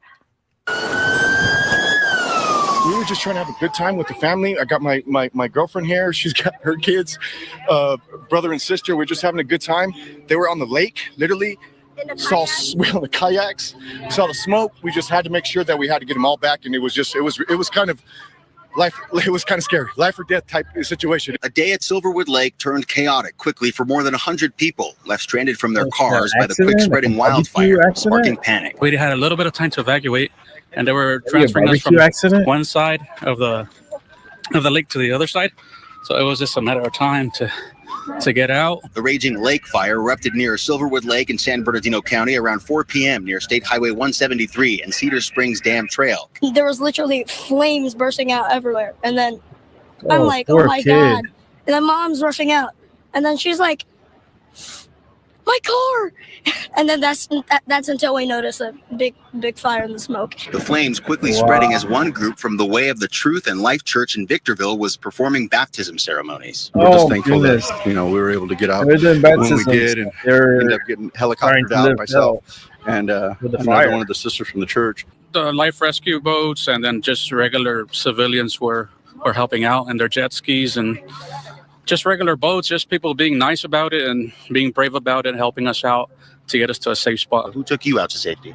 It was a boat. It was a private guy that was on his boat. So just thankful. We just got back from getting our cars, and it's like crazy how our cars are even still there because there's still little fires going on over there. Wow, look at that. And coming out to our live shot here in San Bernardino County, just west of Silverwood Lake, you can see some of the activity, some of the hot spots and fire crews there on the hillside. The fire's been holding steady at nearly 500 acres for the last few hours, but evacuations in the Silverwood Lake area near the lake remain in place at this hour. And that group that we heard from earlier about the baptisms, they say that we're able to perform all of their ceremonies before being evacuated. No reports of any major injuries or damage, and it is at 0% containment. Live in San Bernardino County this evening, I'm Mario Ramirez. Back to you. All right, Mario, thank you. But a little too close for comfort. Meantime, another wildfire near Redlands is now 30% contained. According to CAL FIRE, crews were able to stop the spread of the Smiley fire just before 5:30 tonight. The blaze, burning over 80 acres in San Bernardino and Riverside counties, started this afternoon near San Timoteo Canyon and Smiley Road. So far, no injuries or evacuations have been reported. Now, this comes as the state is bracing for another devastating wildfire season after a dry winter. LA County Fire Chief Anthony Maroney called destructive fires inevitable. All right, we're going to talk to meteorologist Star Harvey with all of that and an update on the current fire conditions. Star. Yeah, we are in the peak of our fire season. It does carry through the end of this year. And in fact, we're even in our peak months. And that obviously is in the middle of this summer. So again, inevitable. We are taking a look at the Smiley fire. We heard about the acreage burned and also the containment. The conditions out there, I do want to tell you, they are not too bad. They could be worse. We're looking at temperatures right now across the area at 78 degrees, winds moving out of the south at about 3 miles per hour. They have gusts up there at about 10 miles per hour and the humidity at 45%. So we'll continue to keep our eyes on it, and hopefully they are able to get it more contained as we do push through this evening and into tomorrow morning. Elsewhere, we are under those dry conditions, and we are also seeing some of those low clouds build back in. Temperature wise, we hit 87 degrees for the downtown area today. That does put us 7 degrees above our normal for this time of the year, but also it makes us higher than where we were yesterday. Yesterday, we had our highs sitting in the lower 80s. As of right now, we're at 69 degrees in Pasadena. I used to live in LA. 75 I used to live over Corona, here.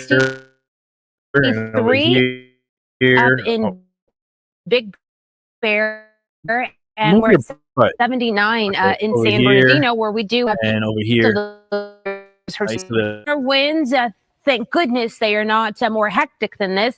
We are seeing them at about 5 to 15 miles per hour, primarily pushing out of that sharp northwest direction, and should be on the calmer side as we do push through the rest of this evening. Here's a look into our lows for tonight. We're talking more 50s and 60s right back on the map tomorrow. And a quick check-in on our temperatures tomorrow, very similar to where we came in today. 70s along the coast, 80s in LA, and some triple digits down into our low desert. Susan, when I get back, I'll have a look at that 7-day forecast. For now, back to you.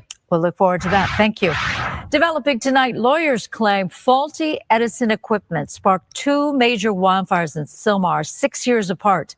The 2019 Saddle Ridge fire and this year's Hearst fire both started under Edison transmission towers.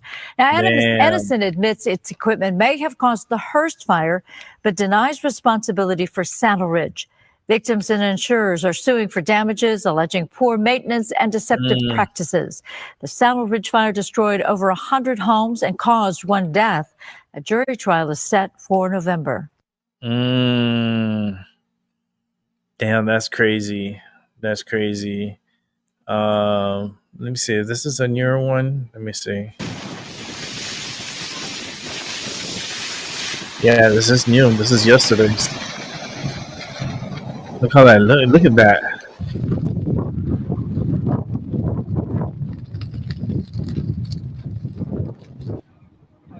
Damn. I didn't live too far from San Bernardino, but I was in West Covina, so I was still in the LA County, and San Bernardino County, it was like about 30-minute, like 20-minute drive. Like, no, about 15, 20-minute drive.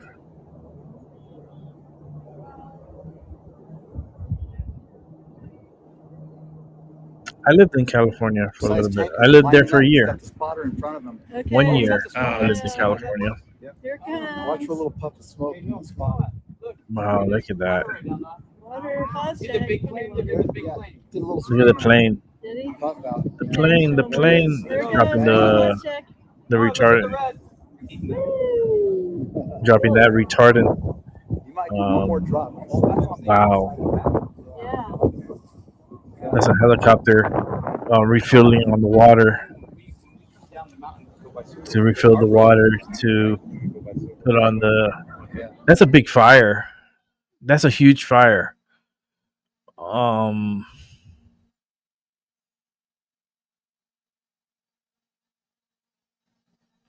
Yeah, they're gonna be. It's gonna suck because like the air quality, it just makes the air quality like worse for California because of the mountains, and you see, look, so that air quality is gonna suck, and you don't want to be breathing in this smoke. This smoke is really harmful, and it could give you problems in the future. Not good. Ugh. I hate fires. I remember in Florida, we used to get fires in the Everglades, and like, okay, in a ways, I kind of like the fires. Hear me out. Okay, I didn't like the fact that it used to burn my eyes, and I didn't like the smell of it because it smelled like that, like burnt wood smell. But what I did love about the wildfires, and call me crazy, but this is what I loved about the wildfires. No mosquitoes. Mosquitoes don't like smoke. They don't like the smoke. And during the fires down when I lived in Florida, because I lived in Miramar. Miramar, it was in Broward County. Miramar is next to Pembroke Pines, and Pembroke Pines is next to Fort Lauderdale. Like, it's like in that area, like that's in Broward. So I lived in West Broward, and I lived in Miramar. Well, there was a big fire in the Everglades, and the winds were pushing from west to east. And the smoke just, I remember in the morning when I went to work, like I had to leave for work at 5 a.m. I used to wake up at 4:30, start getting ready, and I would leave my place at 5 to be at work at 5:30. But I usually would stop, put gas in my car if I needed to, buy some scratch offs, um, get breakfast, or sometimes I didn't get breakfast and I would just go to work, get the building ready because I was a plant operation manager. So I would get the building prepped up pretty quick in the morning and have everything functioning. And then I would go to have breakfast. I would go and I'll like down the block, like there was an IHOP. So I would go to IHOP and have a breakfast sampler, which is my favorite breakfast. Like that's the only breakfast I would eat from IHOP is my breakfast sampler. Because it has pretty much of everything. And that's like my favorite meal. And I still get it to this day. I still get the breakfast sampler, even though it's a lot more expensive now with the tip and everything. You're looking at like $22, for breakfast. It's ridiculous. I remember I used to pay a lot less than that.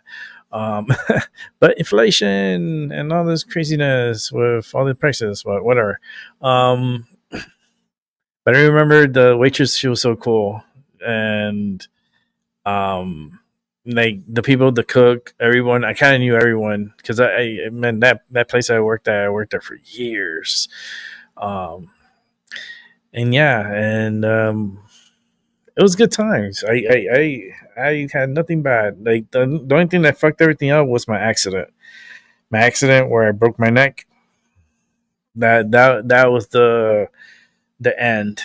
That was the end. That was the beginning of the end. When I broke my neck, I was never the same after.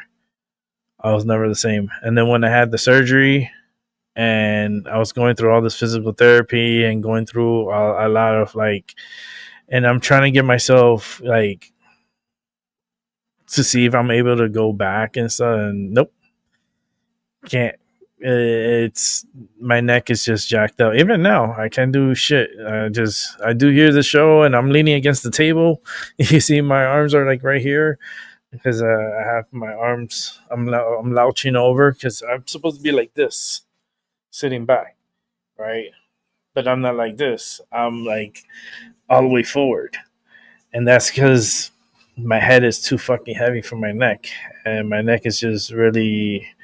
It's a little painful, and my back is painful, but it is what it is. I took my medicine, so it is what it is. But let's go continue on with the news because it's not really about me; it's about everyone else too. So let's go to this story here, which I want to check out. A woman remains in critical condition tonight after police say a man pushed her into a waterway this morning in downtown Miami. That woman was found unconscious and floating in the Miami River. The man who allegedly pushed her in the water is in jail tonight. ABC6's Kim Wynn is live at JMH where the victim is being treated. Kim, what can you tell us? Yeah, well, right now that woman is fighting for her life. Police say that she is still in critical condition. Like you guys mentioned, the man who allegedly pushed her has been charged with attempted murder. Cell phone video captures the moment police pulled a woman found unconscious and floating from the Miami River Tuesday morning. We heard the police coming, and then we saw a guy talking here with the police, a boat in the river. Investigators say she was pushed in the water, allegedly by 47-year-old William Humans Jr. Humans is now in jail, charged with attempted second-degree murder. Police say it happened on the 100 block of Southwest North River Drive, downtown Miami. According to a police report, officers got a call just before 11 o'clock Tuesday morning about a woman who'd been pushed into the water. The report states witnesses heard Humans and the victim arguing and at one point saw them throwing objects at one another. It states the woman sat down on the seawall and Humans allegedly pushed her in, but was detained shortly afterwards. While in custody, the report states Humans allegedly screamed and punched walls in the interview room. The violent incident shut down North River Drive for hours. Video shows first responders rushing the woman to the hospital. People who live nearby left shaken. It's concerning and surprising because this was very quiet for some time.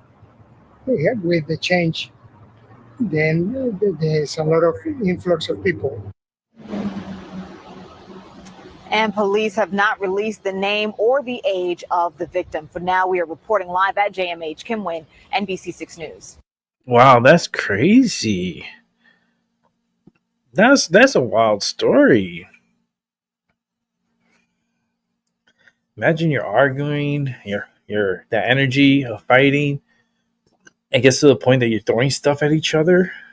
That must be high energy, and to the point that his energy spikes so high that of anger and and he pushed her in the fucking water, and she probably didn't know how to swim. That's what that is. She didn't know how to swim, and she drowned. They try to save her. They're trying to save her, but I don't think she's gonna come out of this alive. It's really critical, and I the state that it looks like and the way they were rushing her out of the scene pretty fast. That's critical.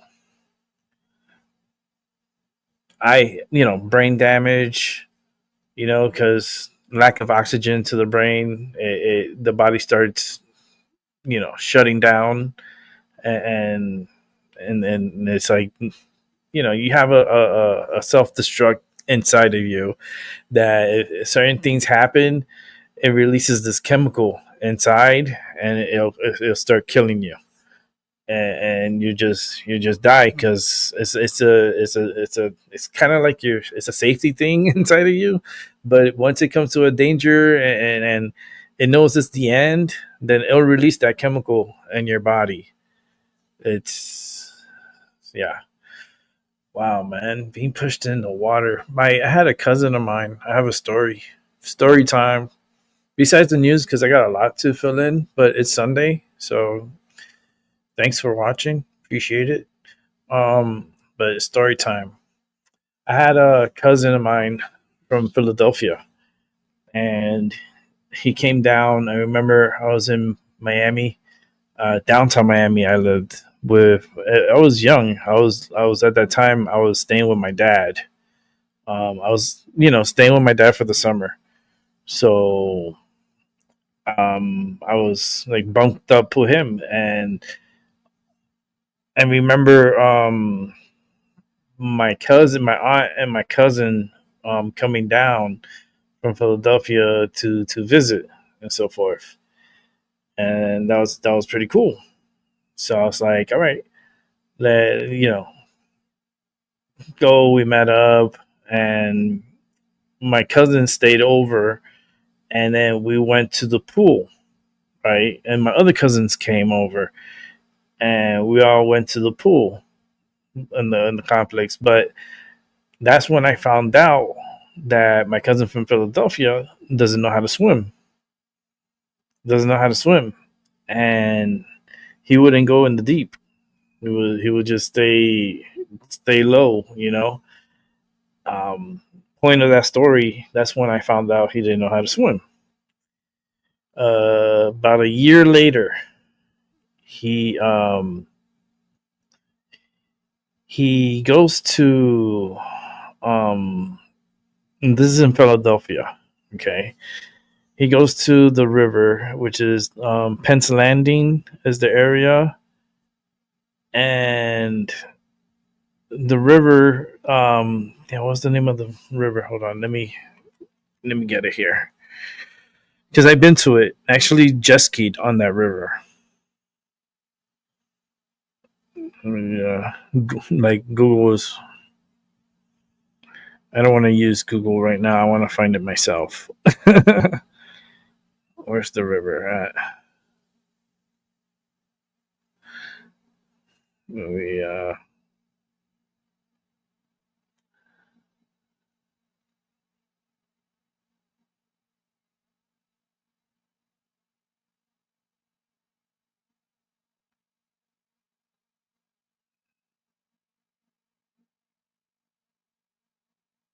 Sorry about the silence. I'm trying to find it.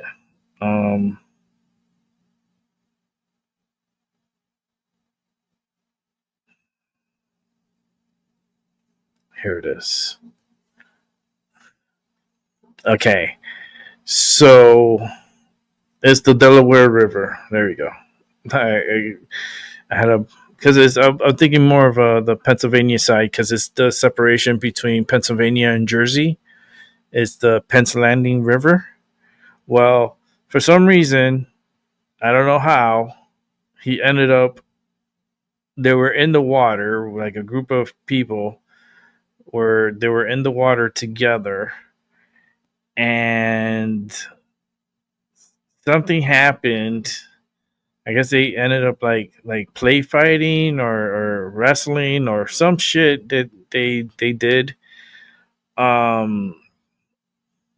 He goes under the water and he never comes back up. And he ends up passing away. And they found his body about a week later down the river. And it was held up by a boat on the Delaware on the Jersey side. But it went all the way like far down the river, and the current was pretty strong. You know, it took his body, and it took a whole week, but at least they found his body. And it was close to the Jersey Delaware side of Jersey.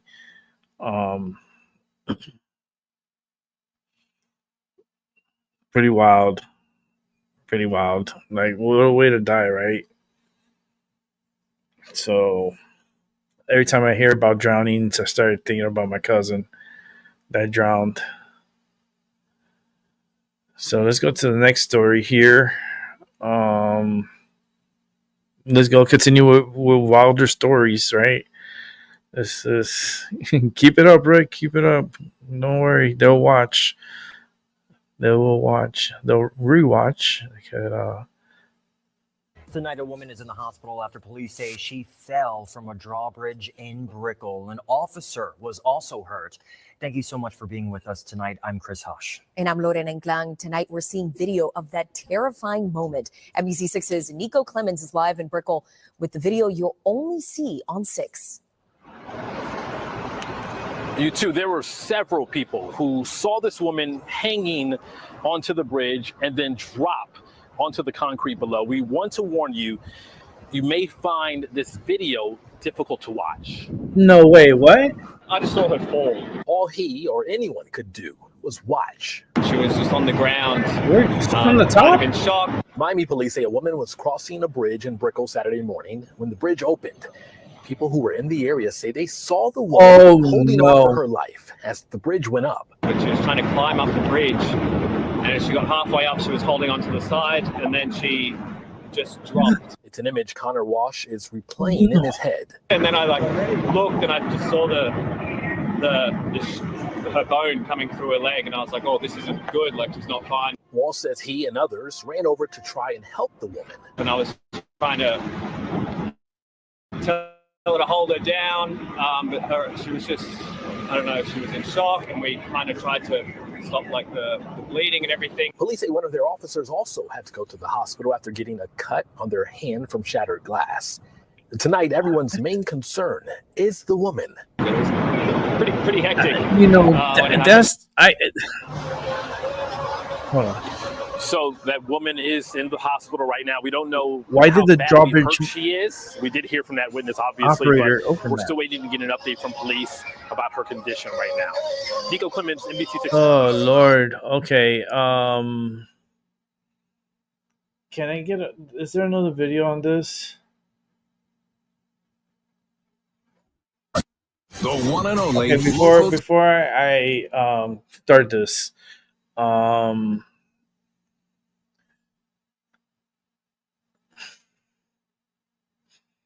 This is the drawbridge operator's responsibility to make sure nobody's on the bridge before opening the bridge. Now, if this person was walking across and made it and got to that person, they should have not opened the bridge and use horns or use warnings or stuff. And they gotta the boats, they gotta wait. So if there's someone on the bridge, automatically you cannot just open it.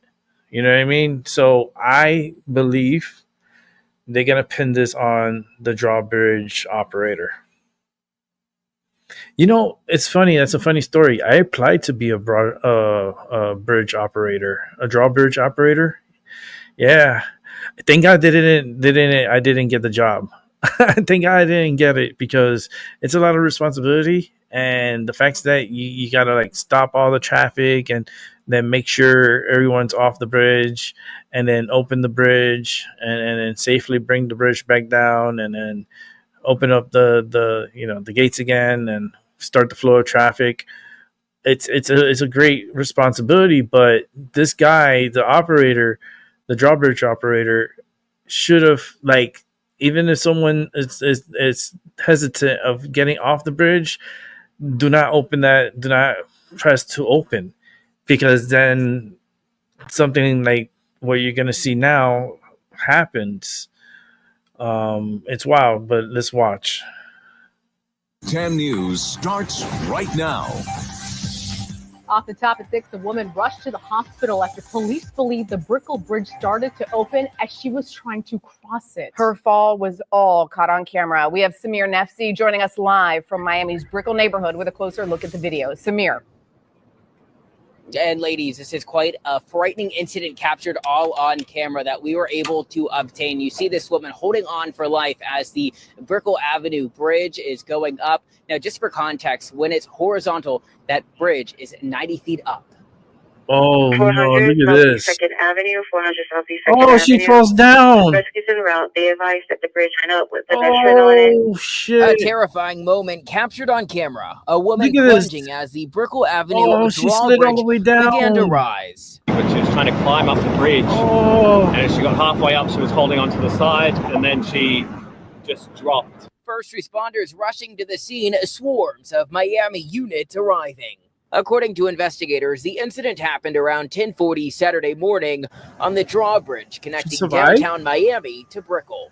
And she was just on the ground, kind of in shock, but rolling around. The drawbridge attendant telling police the woman was causing a scene moments prior. She was dancing and playing. The 3 police cars, the medic. It was pretty She was hectic. causing a While scene first and she was responders were assisting dancing. the woman, one of the responders was cut and transported for medical treatment. Even when the police came, it was like a big struggle just to kind of hold her still and stop making, I need to see making the it full worse. video. The media's not showing the full video. And of course, the Brickell Avenue Bridge has since reopened. As for that woman, we know she was taken to Jackson Memorial Hospital for treatment, along again with that first responder. She That's the lives. very latest. We're live in Brickell. Oh, she has a lawsuit. Local 10 News. Oh, she's gonna be rich. Ooh, she's gonna be rich. It doesn't matter if she was holding up the traffic and if she was just not wanting to get off. That doesn't give the operator the right to open and endanger someone's life to the point that they could have been killed. That could be attempted murder right there, charge. They need to investigate it, and I hope they investigate it right. And that's crazy, man. Florida's crazy. Florida's crazy, but she's gonna be rich. Ooh, ooh, ooh. Hey, let me know. I got a good attorney down in Florida. He'll take that case in a heartbeat. He's like, that's money. That is money for sure. Let's go to the next story here. This is fucking crazy. The title of this one, 145 people reportedly picked in syringe attack at a music festival in France. What the fuck? Hold on. Let me get this set up. 145 people were attacked at a music festival with a syringe. and they arrested a whole bunch of people. I believe. Let me see. Police in France say 14 people are under This is arrest in after a France. possible syringe attack at a series of music festivals across France. 145 people report being pricked, including some girls as young as 14. I want to bring in foreign correspondent Tom Sufi Burridge for 14-year-old more. Tom, what's the latest here? Yeah, Dan. So I think this is a very troubling phenomenon. What we don't know is anything really about the malign actors who were behind this. It appears to have been inspired or encouraged on social media. So it looks like there were social media posts before this annual nationwide music festival event. So effectively, Fête de la Musique, there are music festivals in towns and cities right across France. And prior to the event, there were posts, we think, on social media encouraging people or telling people to prick people attending that event. Now, we don't know anything about the malign actors behind this.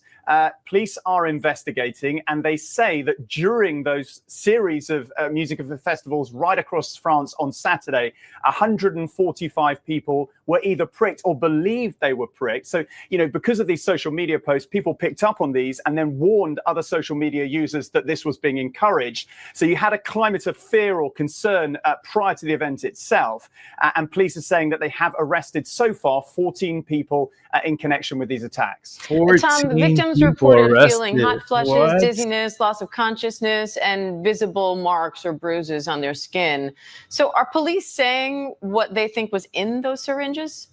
They haven't yet. And at the moment, I don't think there's any indication whether or not any of the victims were actually injected with any type of substance. I mean, look, we know from one of the mayors of the city where there were 17 young victims, 17 young female victims, that the victims were as young as 14, aged through to 20. One particularly concerning thing I think that mayor said for me was that some of the victims were actually attacked in the presence of their parents. And we know that from police that most of the attackers were either pricked in their arm or in their back. They had various symptoms as you've laid out. And most of those people either were treated at the scene by first responders or then reported to hospital to give urine, saliva or blood samples to try and work out whether they were pricked or not. But I think, this phenomenon, it doesn't appear, I think, that physically many of the victims were badly hurt or damaged in this attack. That seems to be the indication at this stage. But what this attack, inspired by just a few messages, we think, on social media, has done is sow panic. So I think, French authorities right now are urging calm. They're saying we shouldn't panic, but people in future events should be vigilant and look out for this type of attack, seek medical advice, report it to the police as soon as they see it. And Tom, any sense of a motive here? Why do this? I don't think we have any motive at all. And I think this attack is symptomatic of the digital age, right? Social media.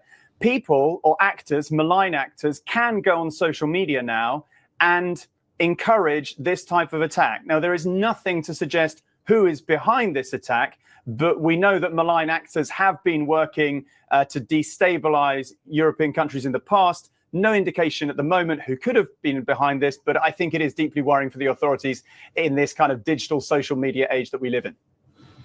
All right, foreign correspondent Tom Sufi Burridge, thank you. Okay, let me bring it back to me. Remember I warned people, nobody watched really, but I was saying, stay away from large crowds and, just keep your eyes, all 360, always look everywhere, just know your surroundings and so forth. And look, an attack in France that 145 people got picked with needles. Now, I wonder if they were all new needles or they were using the same needles on all these individuals. That could be very, very fucking dangerous. Because you can pass diseases and you can pass things along these people that. This is not good. And 14-year-old kids, they picked 14-year-olds, the young kids. They're picking oh man, and 14 people got arrested for it. That's crazy. That's an attack. If that's not a terrorist attack, what is a terrorist attack? You know, that's oof, just crazy. I want to see the story because it came up here. Let me sure set it up here. It's definitely going to be a 3-hour show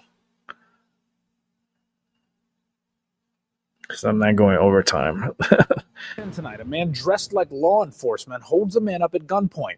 You can see the tactical vest and the mask. The victim says he repeatedly identified himself as a cop until he forced him to the ground, but he didn't know someone else was watching.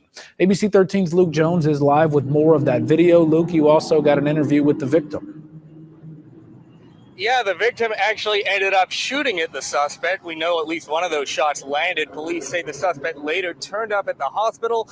But get this, they haven't yet filed any charges against him. And the victim's convinced he had accomplices. Police telling us this is all still under investigation. Ooh. Javier Reyes and his wife in an armed confrontation with a suspected police impersonator June 15th outside the liquor store they own at Gessner and Harwich. He say, I'm the police. Pull up your hand, get on the floor. I'm the police. I'm the police. Reyes had just gone to take out the trash when a red car pulls up.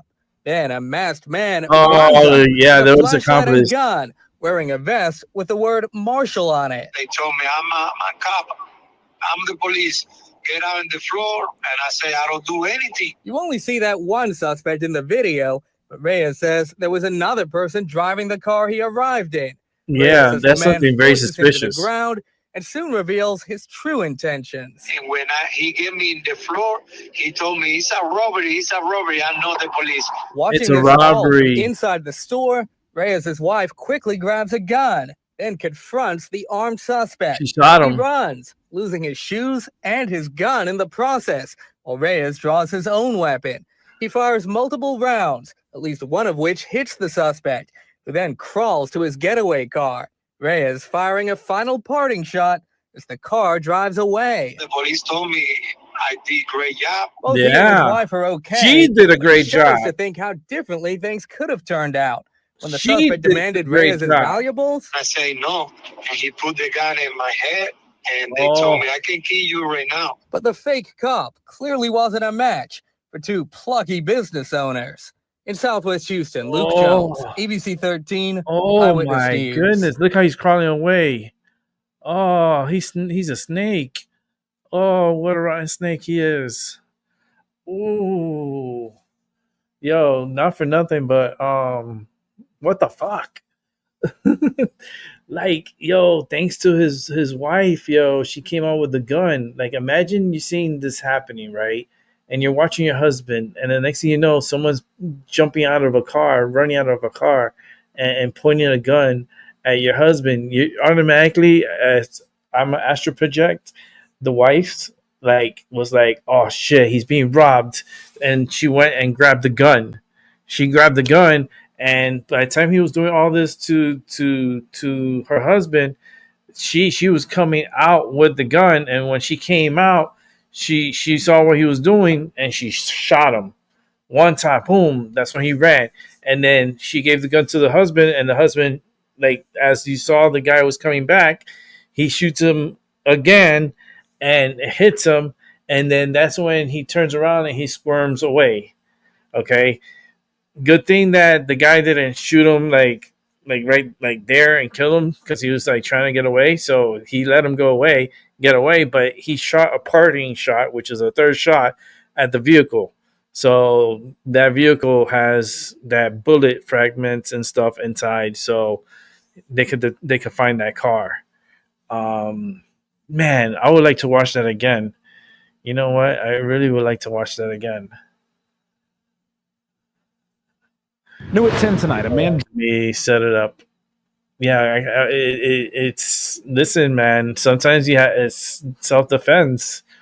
You know, they come like that and they're saying police, police, police, and then they have a gun out like that and running towards you. You know, that's not the police. The police don't do that. Okay, the police don't run to you or run at you with their gun drawn and says police, police. No, you know automatically that's a robbery. Okay, and you have every right to defend yourself. And yeah, let's play this video one more time. Dressed like law enforcement holds a man up at gunpoint. You can see the tactical vest and the mask. The victim says he repeatedly identified himself as a cop until he forced him to the ground, but he didn't know someone else was watching. ABC 13's Luke Jones is live with more of that video. Luke, you also got an interview with the victim. Yeah, the victim actually ended up shooting at the suspect. We know at least one of those shots landed. Police say the suspect later turned up at the hospital. But get this, they haven't yet filed any charges against him. And the victim's convinced he had accomplices. Police telling us this is all still under investigation. Javier Reyes and his wife in an armed confrontation with a suspected police impersonator June 15th outside the liquor store they own at Gessner and Harwich. He say, I'm the police. Pull up to him. Get on the floor. I'm the police. I'm the police. Reyes had just gone to take out the trash when a red car pulls up. Then a masked man runs up with a flashlight and gun, wearing a vest with the word Marshal on it. They told me, I'm a cop. I'm the police. Get out on the floor. And I say, I don't do anything. You only see that one suspect in the video, but Reyes says there was another person driving the car he arrived in.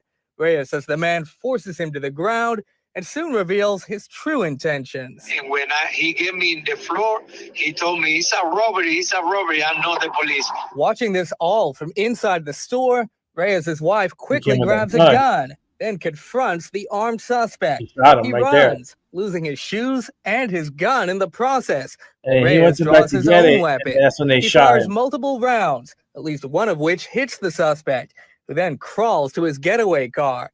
Reyes firing a final parting shot as the car drives away. Yo, that's like that image right Both he there. and his wife are okay, but he shudders to think how differently things could have turned out.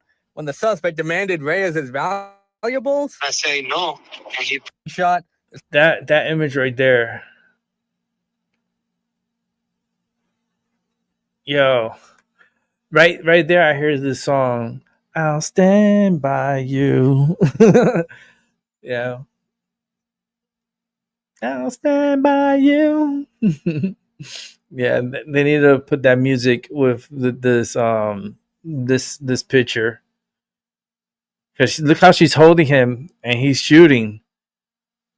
Like, get that motherfucker. Like, she's looking like that's.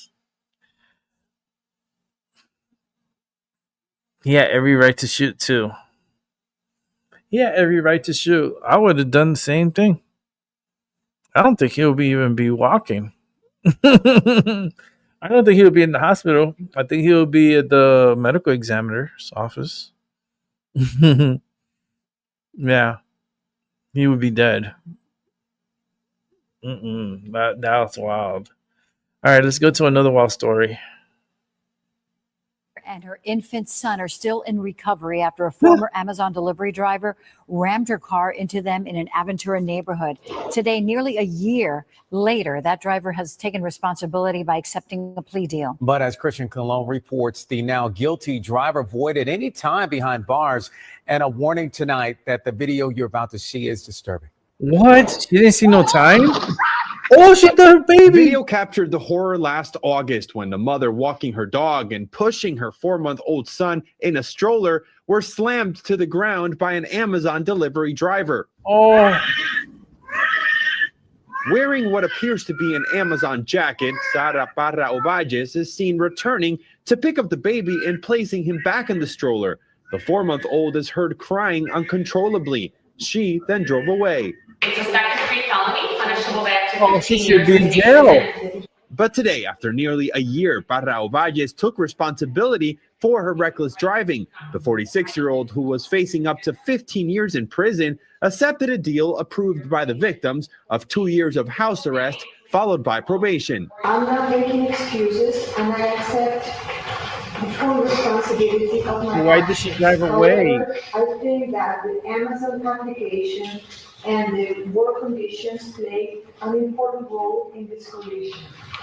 In court, Barra Valles apologized for her actions and called out the former employee for the crash, claiming her Amazon app constantly alerted her when she was late, which she claims was distracting, an allegation the victim's attorneys will bring up in civil court. My client is a very young lady, a mother of 3, with a catastrophic brain injury, hundreds of thousands of dollars of medical expenses, and Amazon is the only people that are profiting off of this system that creates a dangerous condition in our streets. Amazon, on behalf of the mother and son, attorney Jude Rosen filed a lawsuit demanding $50,000. Records show the victims are going after Barra Valles for allegedly being a grossly negligent driver, and after Amazon for allegedly hiring untrained and unfit drivers, which resulted in the crash. And the criminal portion of this case is now closed. Now it just moves on to civil court. As for Amazon, court records show they have. Wait. This.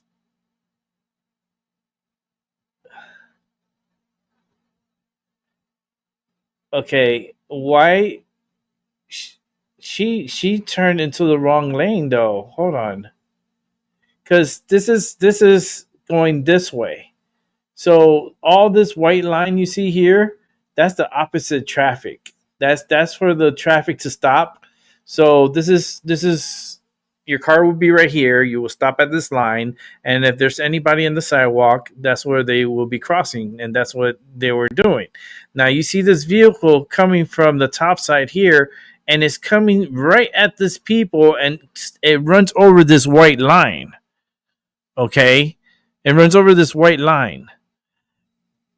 And as I go forward a little bit, and we can do the slow motion. Let's do a slow motion because we could go slow motion on here. So let's go slow motion. Okay, you're gonna see where the car hits them, but look at this white line and see where the vehicle crosses. If the vehicle crosses this white line, it's the vehicle's fault. And this person should be suing the shit out of Amazon and also the person. No, yeah, she could not go to jail. That's fine, but they're gonna pay for it, and that's reckless. And she should have gone to jail for this. This is. It gives me like pain in my stomach just watching this. Okay, let's watch.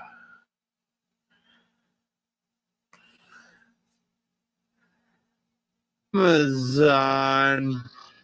Here's the car, boom, and it runs over the white lines. Look, white lines. Untrained and unfit white lines. Look at the white line. Hiring. Look at the car, and look, it's over the white line.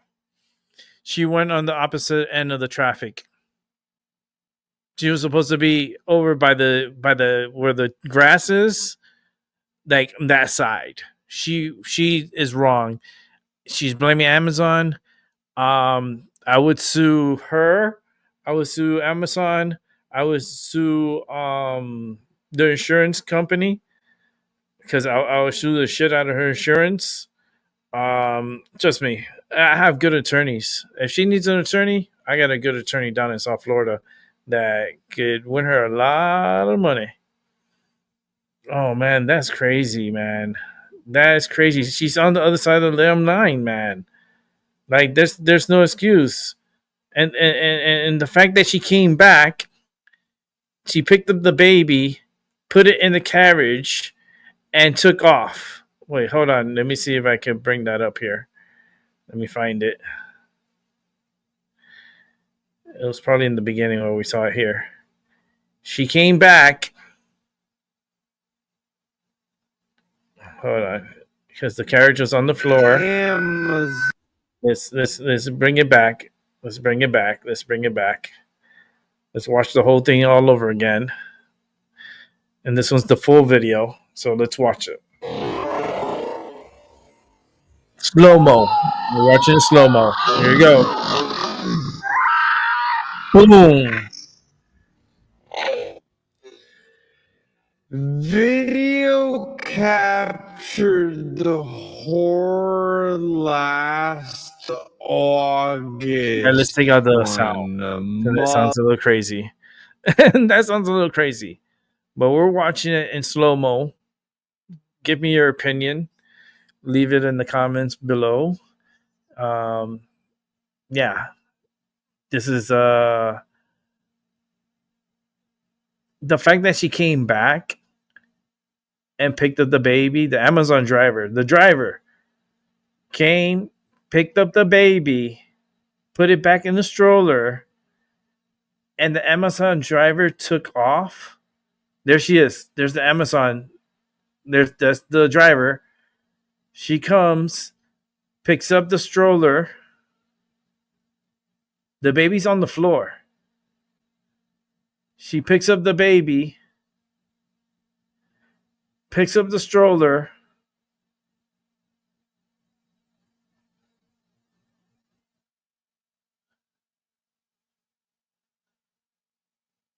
puts the baby back into the stroller.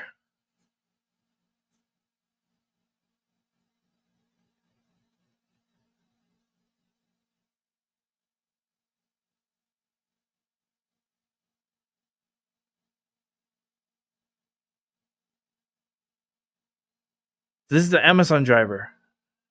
She's putting the stuff back in the stroller.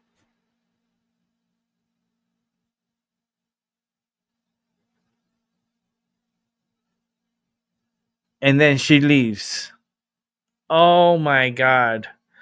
And then she leaves the scene, and this is a joke. This is a joke. This judge is a joke. Like, this trial is a joke. Like, how the hell did this lady get away without any jail time? And oh my god, I can't believe there was a plea deal to begin with. Like, that shouldn't even be a plea deal. Oh man. Okay, let's bring it back to me. She should have been, yeah, Albie, I agree. She should have went to prison. She should be in jail. She ran over the opposite side. Like, she ran into oncoming traffic area, hit a pedestrian, and hit a baby. And the baby was on the floor. And she came back, picked up the baby, picked up the stroller, placed the baby back in. The baby's crying like crazy, and then she just walks away, and then she leaves the scene. She leaves the scene of the accident. How is this person not seeing jail time? That's why I don't live in Florida. Like, you see, because Florida's a Republican state, right? But there's a lot of Democrats in Florida that's within the justice system. And they're very horrible judges and horrible like within the city governments. Democratic city run like craziness. There's a lot of stronghold Democrats in South Florida, and a lot of them are the immigrants and illegal immigrants. And that's why they're doing Alligator Alcatraz, and they're building it as fast as possible. And hopefully it'll be up and running by next week. They're working around the clock building this place. Around the clock. Like, this is a operation like super warp speed on Alligator Alcatraz. But that's crazy. Let's go to another crazy story. Let me see. Before we go serious, let's go crazy. Yeah, let's go crazy. Let me set it up.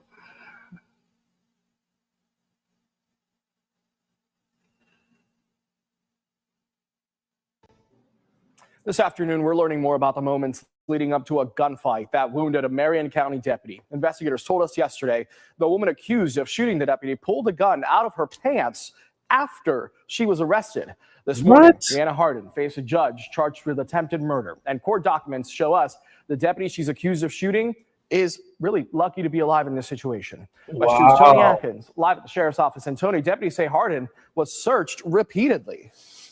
She was searched and she had a gun. Yeah, Jesse, and somehow this gun never turned up until they say she opened fire. And now a judge has her in jail, held without a bond, to make sure she doesn't try to hurt anyone else.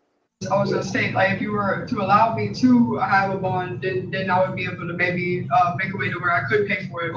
22-year-old Rihanna Harden made her first appearance in court on Tuesday after the Marion County Sheriff's Office says she managed to shoot a deputy while she was under arrest. She's now being held with no bond. The flight risk, being from Bay County, it would not be appropriate to set a bond for you this morning. The Marion County Sheriff's Office says she gave a fake name during a traffic stop. They also say she had drugs on her and her license was suspended. He then proceeded to search all her pockets where he found the methamphetamine, the drug paraphernalia, and so forth. So he handcuffed her, put her in the back of his car. As she was being taken, deputies say she was seen on camera fidgeting in the back seat, and she ultimately slipped her left hand out of the cuffs and at one point covers the backseat camera.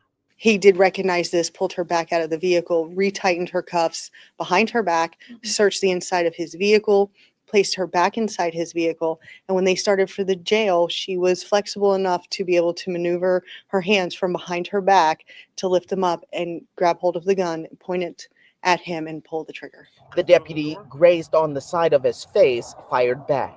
If the deputy had his head turned in any other position, it could have hit him directly into his side of his head. So how was the gun missed? Police records show Harden had the gun tucked inside shorts she was wearing under her pants. The reality of it is there's not always a female deputy available for searches.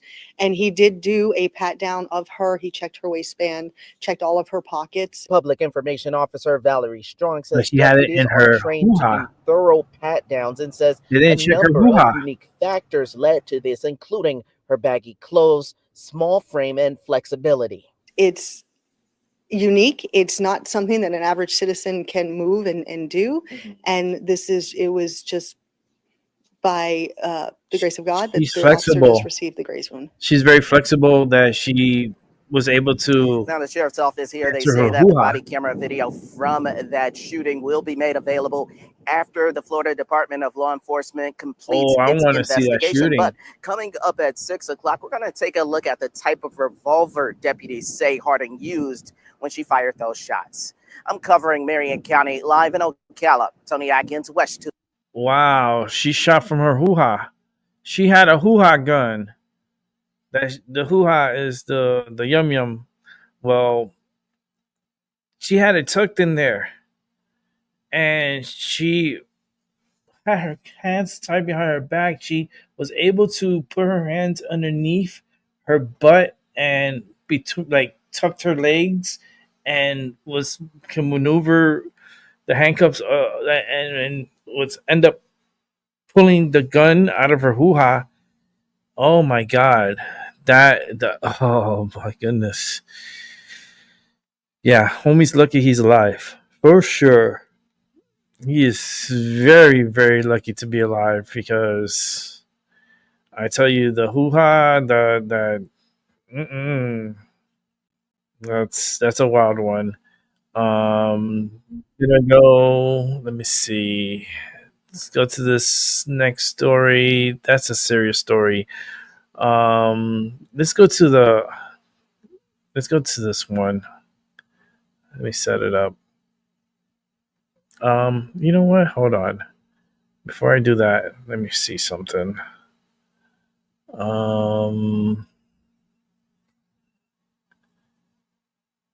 Give me 1 second. Sorry, here. Okay.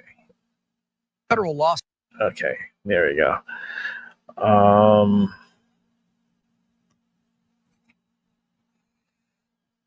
Trying to work with my eyes here, because my eyes are straining a little bit. Yeah, we'll just watch this one. Let's just watch this one. Okay.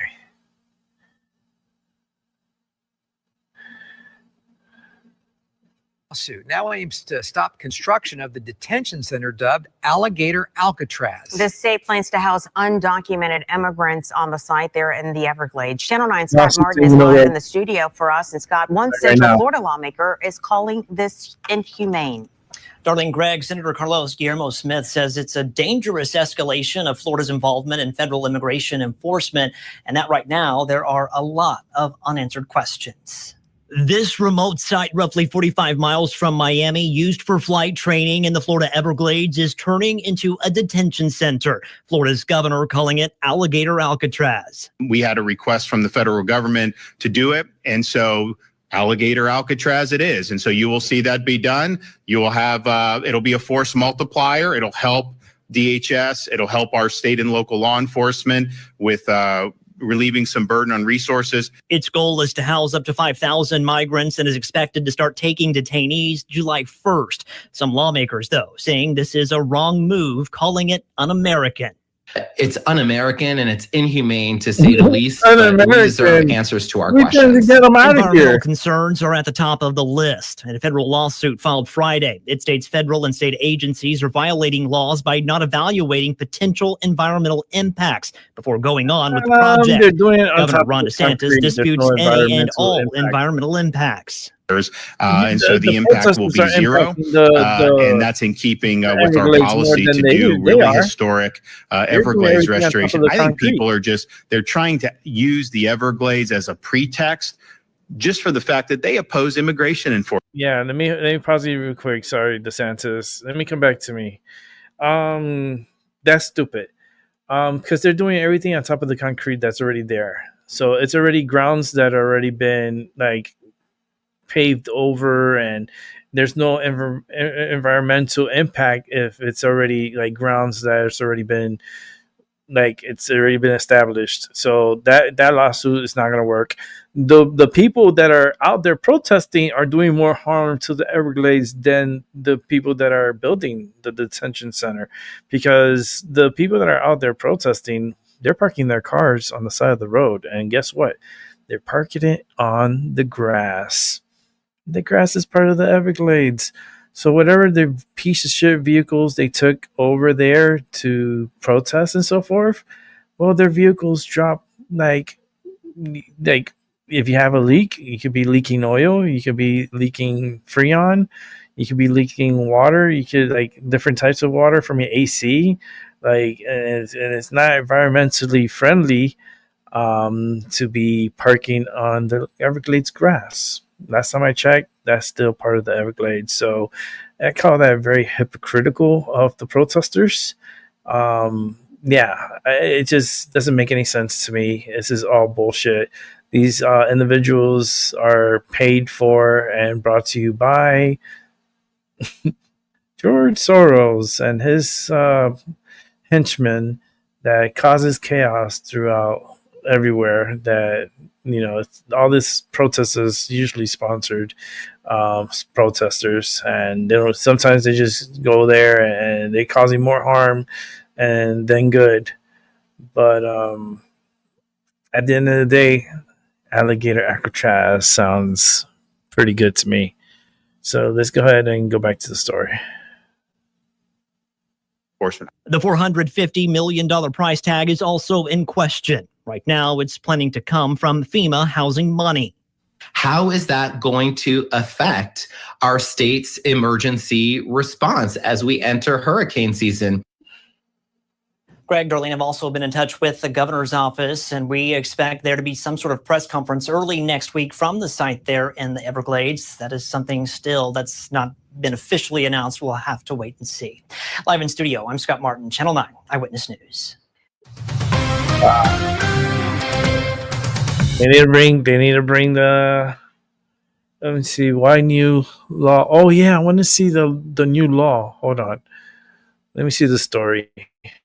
Another news today, a new law cracking down on excessive speeding goes into effect next week. It creates tougher penalties for what will be termed super speeders. They have this in Georgia. Yeah, they're going fast. It's really unbelievable. Channel 9's Valerie Boyd joins us live from the 408. And Valerie, 2,500 people died in Florida last year because of speeding or reckless drivers.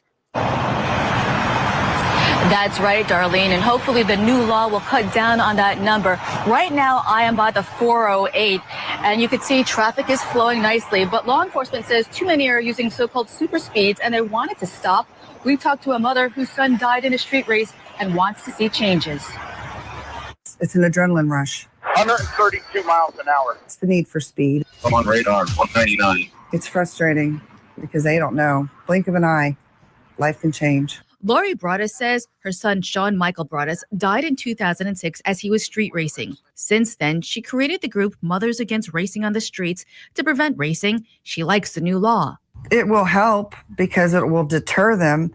But, I mean, it's a spontaneous act. Retired FHP Chief Joe Lopez explains how it will change. Now it's 30 miles an hour. Okay, anything over 30 miles an hour is a mandatory court appearance. That hasn't had much effect on it at all. But according to the new law, exceeding the posted speed limit by 50 miles per hour or going over 100 miles an hour means a fine or jail time. So we're going to put some teeth into the law. The first offense is 30 days in jail or a fine up to $500 or both.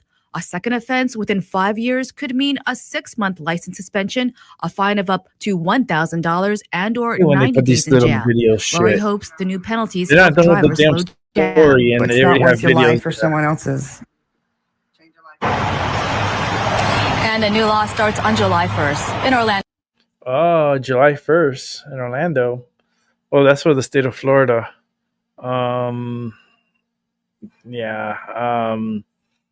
I say this, if you're going over 50 over the speed limit, that should be automatic jail time. Automatic. It should be at least, like, if you're going 50 over, yes, I think you should go for 30 days, easy. If you're going faster than that, like super fast, over like 100, 104, like 130, let's say 130, 140, you should see 6 months in jail. First offense. That's how you put fear in people. You don't go soft, you go hard. You know, you can't give them like, oh yeah, 30 days or maybe just a fine of $500. Then what's the lesson learned? There's no lesson learned. No, you have to put fear in them. First violation, you're in jail for 6 months and a fine of $5,000. How about that? It's like, damn, man, we like Rick even more. Oh no. Okay, let's go to I'm gonna be wrapping it up soon, so let's just start winding down. I got like probably 3 videos left to show. I'm just trying to decide which one to go for. Actually, no, I got 2 videos left. Yeah, 2 videos. So how should we end this? Should we see something disgusting now, or should we should save the disgusting for later? Or should we go to a political hack story of the Supreme Court justice accused of hypocrisy? I think let's do the political now, and then we'll finish it off with the nasty video. It's so disgusting. I just saw it. I was like, oh, we gotta watch it. We gotta watch it. So let me set it up. That's spectacular. And I didn't hit play. I don't know why these people are talking. I didn't hit play. So let's go ahead and play now. We spent a lot of time fishing and camping up in the Upper Peninsula, and literally the mosquitoes are the size of helicopters, and they will chew away. They will. But it really is. It's such a wild. It's like Alaska. It actually reminds me. Yeah, it's really, really pretty. And I know we've actually talked about this previously on the show, but if you haven't been, it is a whole other country, as they used to say about Texas. Yeah. It's really pretty up there. Get a chance, you should go. It's worth the road trip if you're going to do a summer road trip. Totally love the UP. Fantastic idea. Go through the UP and brave the mosquitoes. You're better than that, bigger than them. So Stop in Wisconsin and get some cheese curds. Now you're talking. There you go. Yeah. So obviously, we've got a lot going on today in Washington and news all around.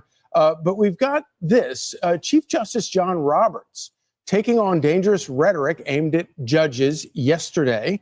Listen to this. It becomes wrapped up in the political dispute that a judge who's doing his or her job is part of the problem. And the danger, of course, is somebody might pick up on that. And we have had, of course, serious threats of violence and murder of judges just simply for doing their work. So I think the political people on both sides of the aisle need to keep that in mind. Did the Chief Justice give this kind of a speech when Brett Kavanaugh, during the hearings for Brett Kavanaugh? You know, he was a little bit quieter about that. Yeah. But I give him credit. I mean, and I know that conservatives have a lot of problems with John Roberts. I have a lot of problems with John Roberts.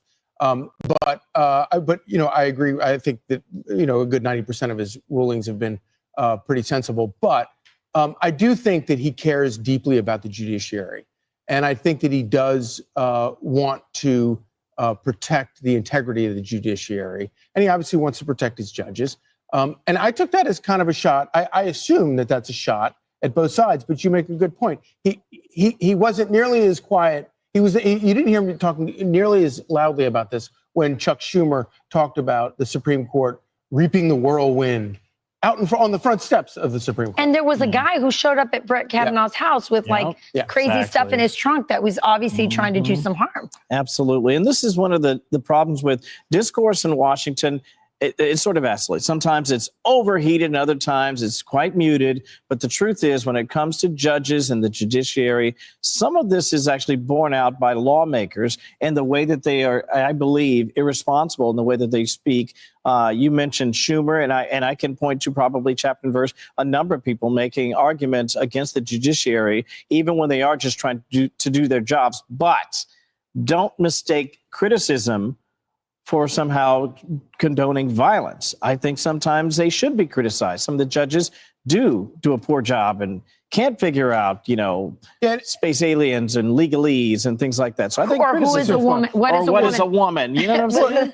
Ketanji Jackson. Yeah, especially if you're putting people on the court exactly for political partisan purposes. And that's not what we want. What we want is a nonpartisan judiciary. That's right. You need to have a nonpartisan judiciary. That's the whole point of the judiciary. But when you pick people who don't know can't define what a woman is, amazing, or they are, and I mean, the right used to have a real problem picking bad judges who wound up becoming political hacks. The left still has a problem with that. And, you know, but although I would defend a lot of the especially President Trump's picks who have gone on the court and remained loyal to the Constitution. Some are better than others. But that's the ideal here. Yeah. And some aren't even trying it. A great example of it is Justice Elena Kagan, who interestingly voted against the recent ruling in the court that eliminated the idea of nationwide injunctions, where you have a lower court federal judge who can issue an injunction that affects the whole rest of the country. She's against it under President Trump. Yeah. Previously, back in 2022, when President Biden was president, she was in favor of it. Watch this. That can't be right. That one district court, whether it's in the Trump years, people used to go to the Northern District of California. And in the Biden years, they go to Texas. And it just can't be right that one district judge can stop a nationwide policy in its tracks and leave it stopped for the years that it takes to go through normal process. And so if John Roberts cares about the integrity of the judiciary, I hope he says something to her about the fact that she's being a political hack right here. She was for it before she was against it. Yeah, it's so incredible. Or against it before she was for it. Exactly. Is that what it was? Yeah, she was against it then, but now she's like, hey, wait a minute. And I get it. There were some who were saying, well, when it was mifepristone and the abortion drug, people are like, you shouldn't be able to stop an entire, administration's policies by reaching out to a favorable court and one judge do this. And now, of course, these very same people are saying, wait a minute, this is our last line of defense against a renegade executive. That's really weird the how the system works, right? Like, can we really trust the system if they're infiltrated by these rogue judges that are very democratic and very like non-partisanship? They're just not. They shouldn't be affiliated with any party. To be honest with you, these judges should be non-party. They should just focus on what's right and what's wrong, and determine from there. They shouldn't be seeing who's who, what's what, and in favor because of a party. That's just, it's not the way the system works. That's how the system will fail. So let's go to this last story. It's a nasty one. It's a nasty one.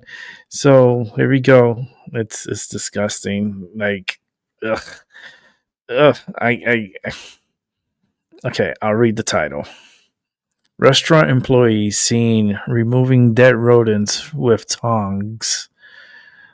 Yes, you heard that right. Now you're going to see it in a moment as I set it up.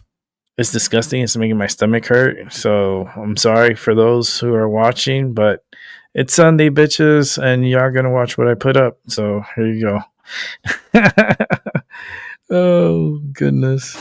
Less than a week after being ordered shut for a rodent infestation, Local 10 cameras were rolling, and what we caught on camera is jaw-dropping. An employee hauling dead rats out of the kitchen, and wait until you see what they used to remove them. Here's Jeff Wines here with tonight's Dirty Dining Report. How many dead rats are you going to bring out today? Huh? How many dead rats are you going to bring out today? Oh, gosh. Rats. Just minutes after opening the front doors and start business of the day, caught on camera out back. Stay. An employee using kitchen tongs to remove dead rat after dead rat, tossing them into a dumpster out back. There were 3 in all. This just days after Mei Fu was ordered shut by the state. The inspector last week finding rodent droppings in the kitchen. But you're open for business and you're serving people food. Yeah, we'll be clean. Pulling 3 dead rodents out of the back of the kitchen doesn't mean you're clean. I promise you that. Mei Fu, located at 15030 Northwest 7th Avenue. That's near the Golden Glades. Last week, a state inspector was here based on a consumer complaint, ordered the place shut. State records show 70-plus rodent droppings found by the ice machine at the front counter, under cooking equipment, in a storage area. And during a follow-up visit here the next day, there were even more rodent droppings. Mei Fu was eventually allowed to reopen last week following a reinspection. And then a week later on Wednesday, there was this. Where'd you find them? In the kitchen? Yes, and then they bring out. Is that acceptable to you? Would you want to eat in a restaurant like that? You were ordered shut last week for the rodent droppings. The inspector was here based on a complaint. That was a week ago, which means the problem still exists. Yeah, you made that moves. Take time, you know. Right. Yeah, that's right. But you're opened. In other words, you should be closed, clean up the problem, and then reopen. Just hours after we reported what we witnessed to the Florida Department of Business and Professional Regulation, and inspectors showed up. And that same state agency that allowed Mei Fu to reopen last week ordered the place shut again. The inspector saw a live rodent running under the cook line. Rodent droppings behind freezers, storage shelves, and around bags of MSG. There were rodent rub marks from their nasty coat on the walls. There was a roach issue. Tonight, Mei Fu remains closed, and frankly, based on what we saw, it never should have been allowed to reopen in the first place. Jeff Wines here, Local 10 News. I agree. They should. Oh, that just ruined my stomach right now. Like, my stomach hurts. That was disgusting. Ugh. Like, how the hell did they leave these companies like reopen like that? Ugh, that's nasty. Well, it's a nasty Sunday. I'm sorry. Well, I'm out of here. It was a great show. It's like almost 3 hours, so that's more than enough. I'm tired now, and I'm gonna relax and kick it, watch a movie, and definitely be careful where you eat from. Make sure you eat at, if you do go out to eat, just make sure it's at a clean restaurant, that they're not taking out rodents. Ugh, that was so disgusting. And when the inspector showed up, he witnessed a live rodent running like on the cook line. Like, oh my goodness, they have an infestation of rats, and they need to shut down for at least a month and tackle where the hell these rats are coming from, and they need to do a super clean, and there's a lot of work. You can tell, like, the owner, he looks like, if that, I don't know if that kid was the owner or what, but I wouldn't eat there. Hell to the fuck no. Ugh. Ugh. And these Chinese restaurants, you got to be careful with them, because they'll get that meat from that rat and they'll put it in your food too. So I'm just saying, that's not an assumption. They will eat it. So, it's like, you want extra beef, huh? You want extra meat in your pork fried rice? You think you pork fried rice? That's what you're eating. Yeah. Oh Lord. I'm out of here. I'm out of here. Just have a great rest of your weekend, and I'll be back tomorrow for another show. Continue having a great day, a good morning, good afternoon, and a good night wherever you're at. And I'll catch everyone on the flip side. Yeah, it's I think the movies, I'm saving it for Tuesday, because I want to go to the movies on Tuesday, because I wanna see Megan 2.0. I haven't gone to see it yet. I was gonna go today, but I was like, I wasn't feeling it, so I think I'm gonna hold off until Tuesday. And plus there's a discount on Tuesday too, so it'll come out cheaper. Just that popcorn is so addictive. It is. It's a guilty pleasure, man. It's that popcorn with jalapenos. I'm telling you, popcorn with pickled jalapenos. Oh my goodness, the spice with the popcorn, the salt of the popcorn, and it's a good combination. Anyhow, have a good rest of your weekend, and I'll see you all tomorrow. Peace. The train of truth, just in time. Peace.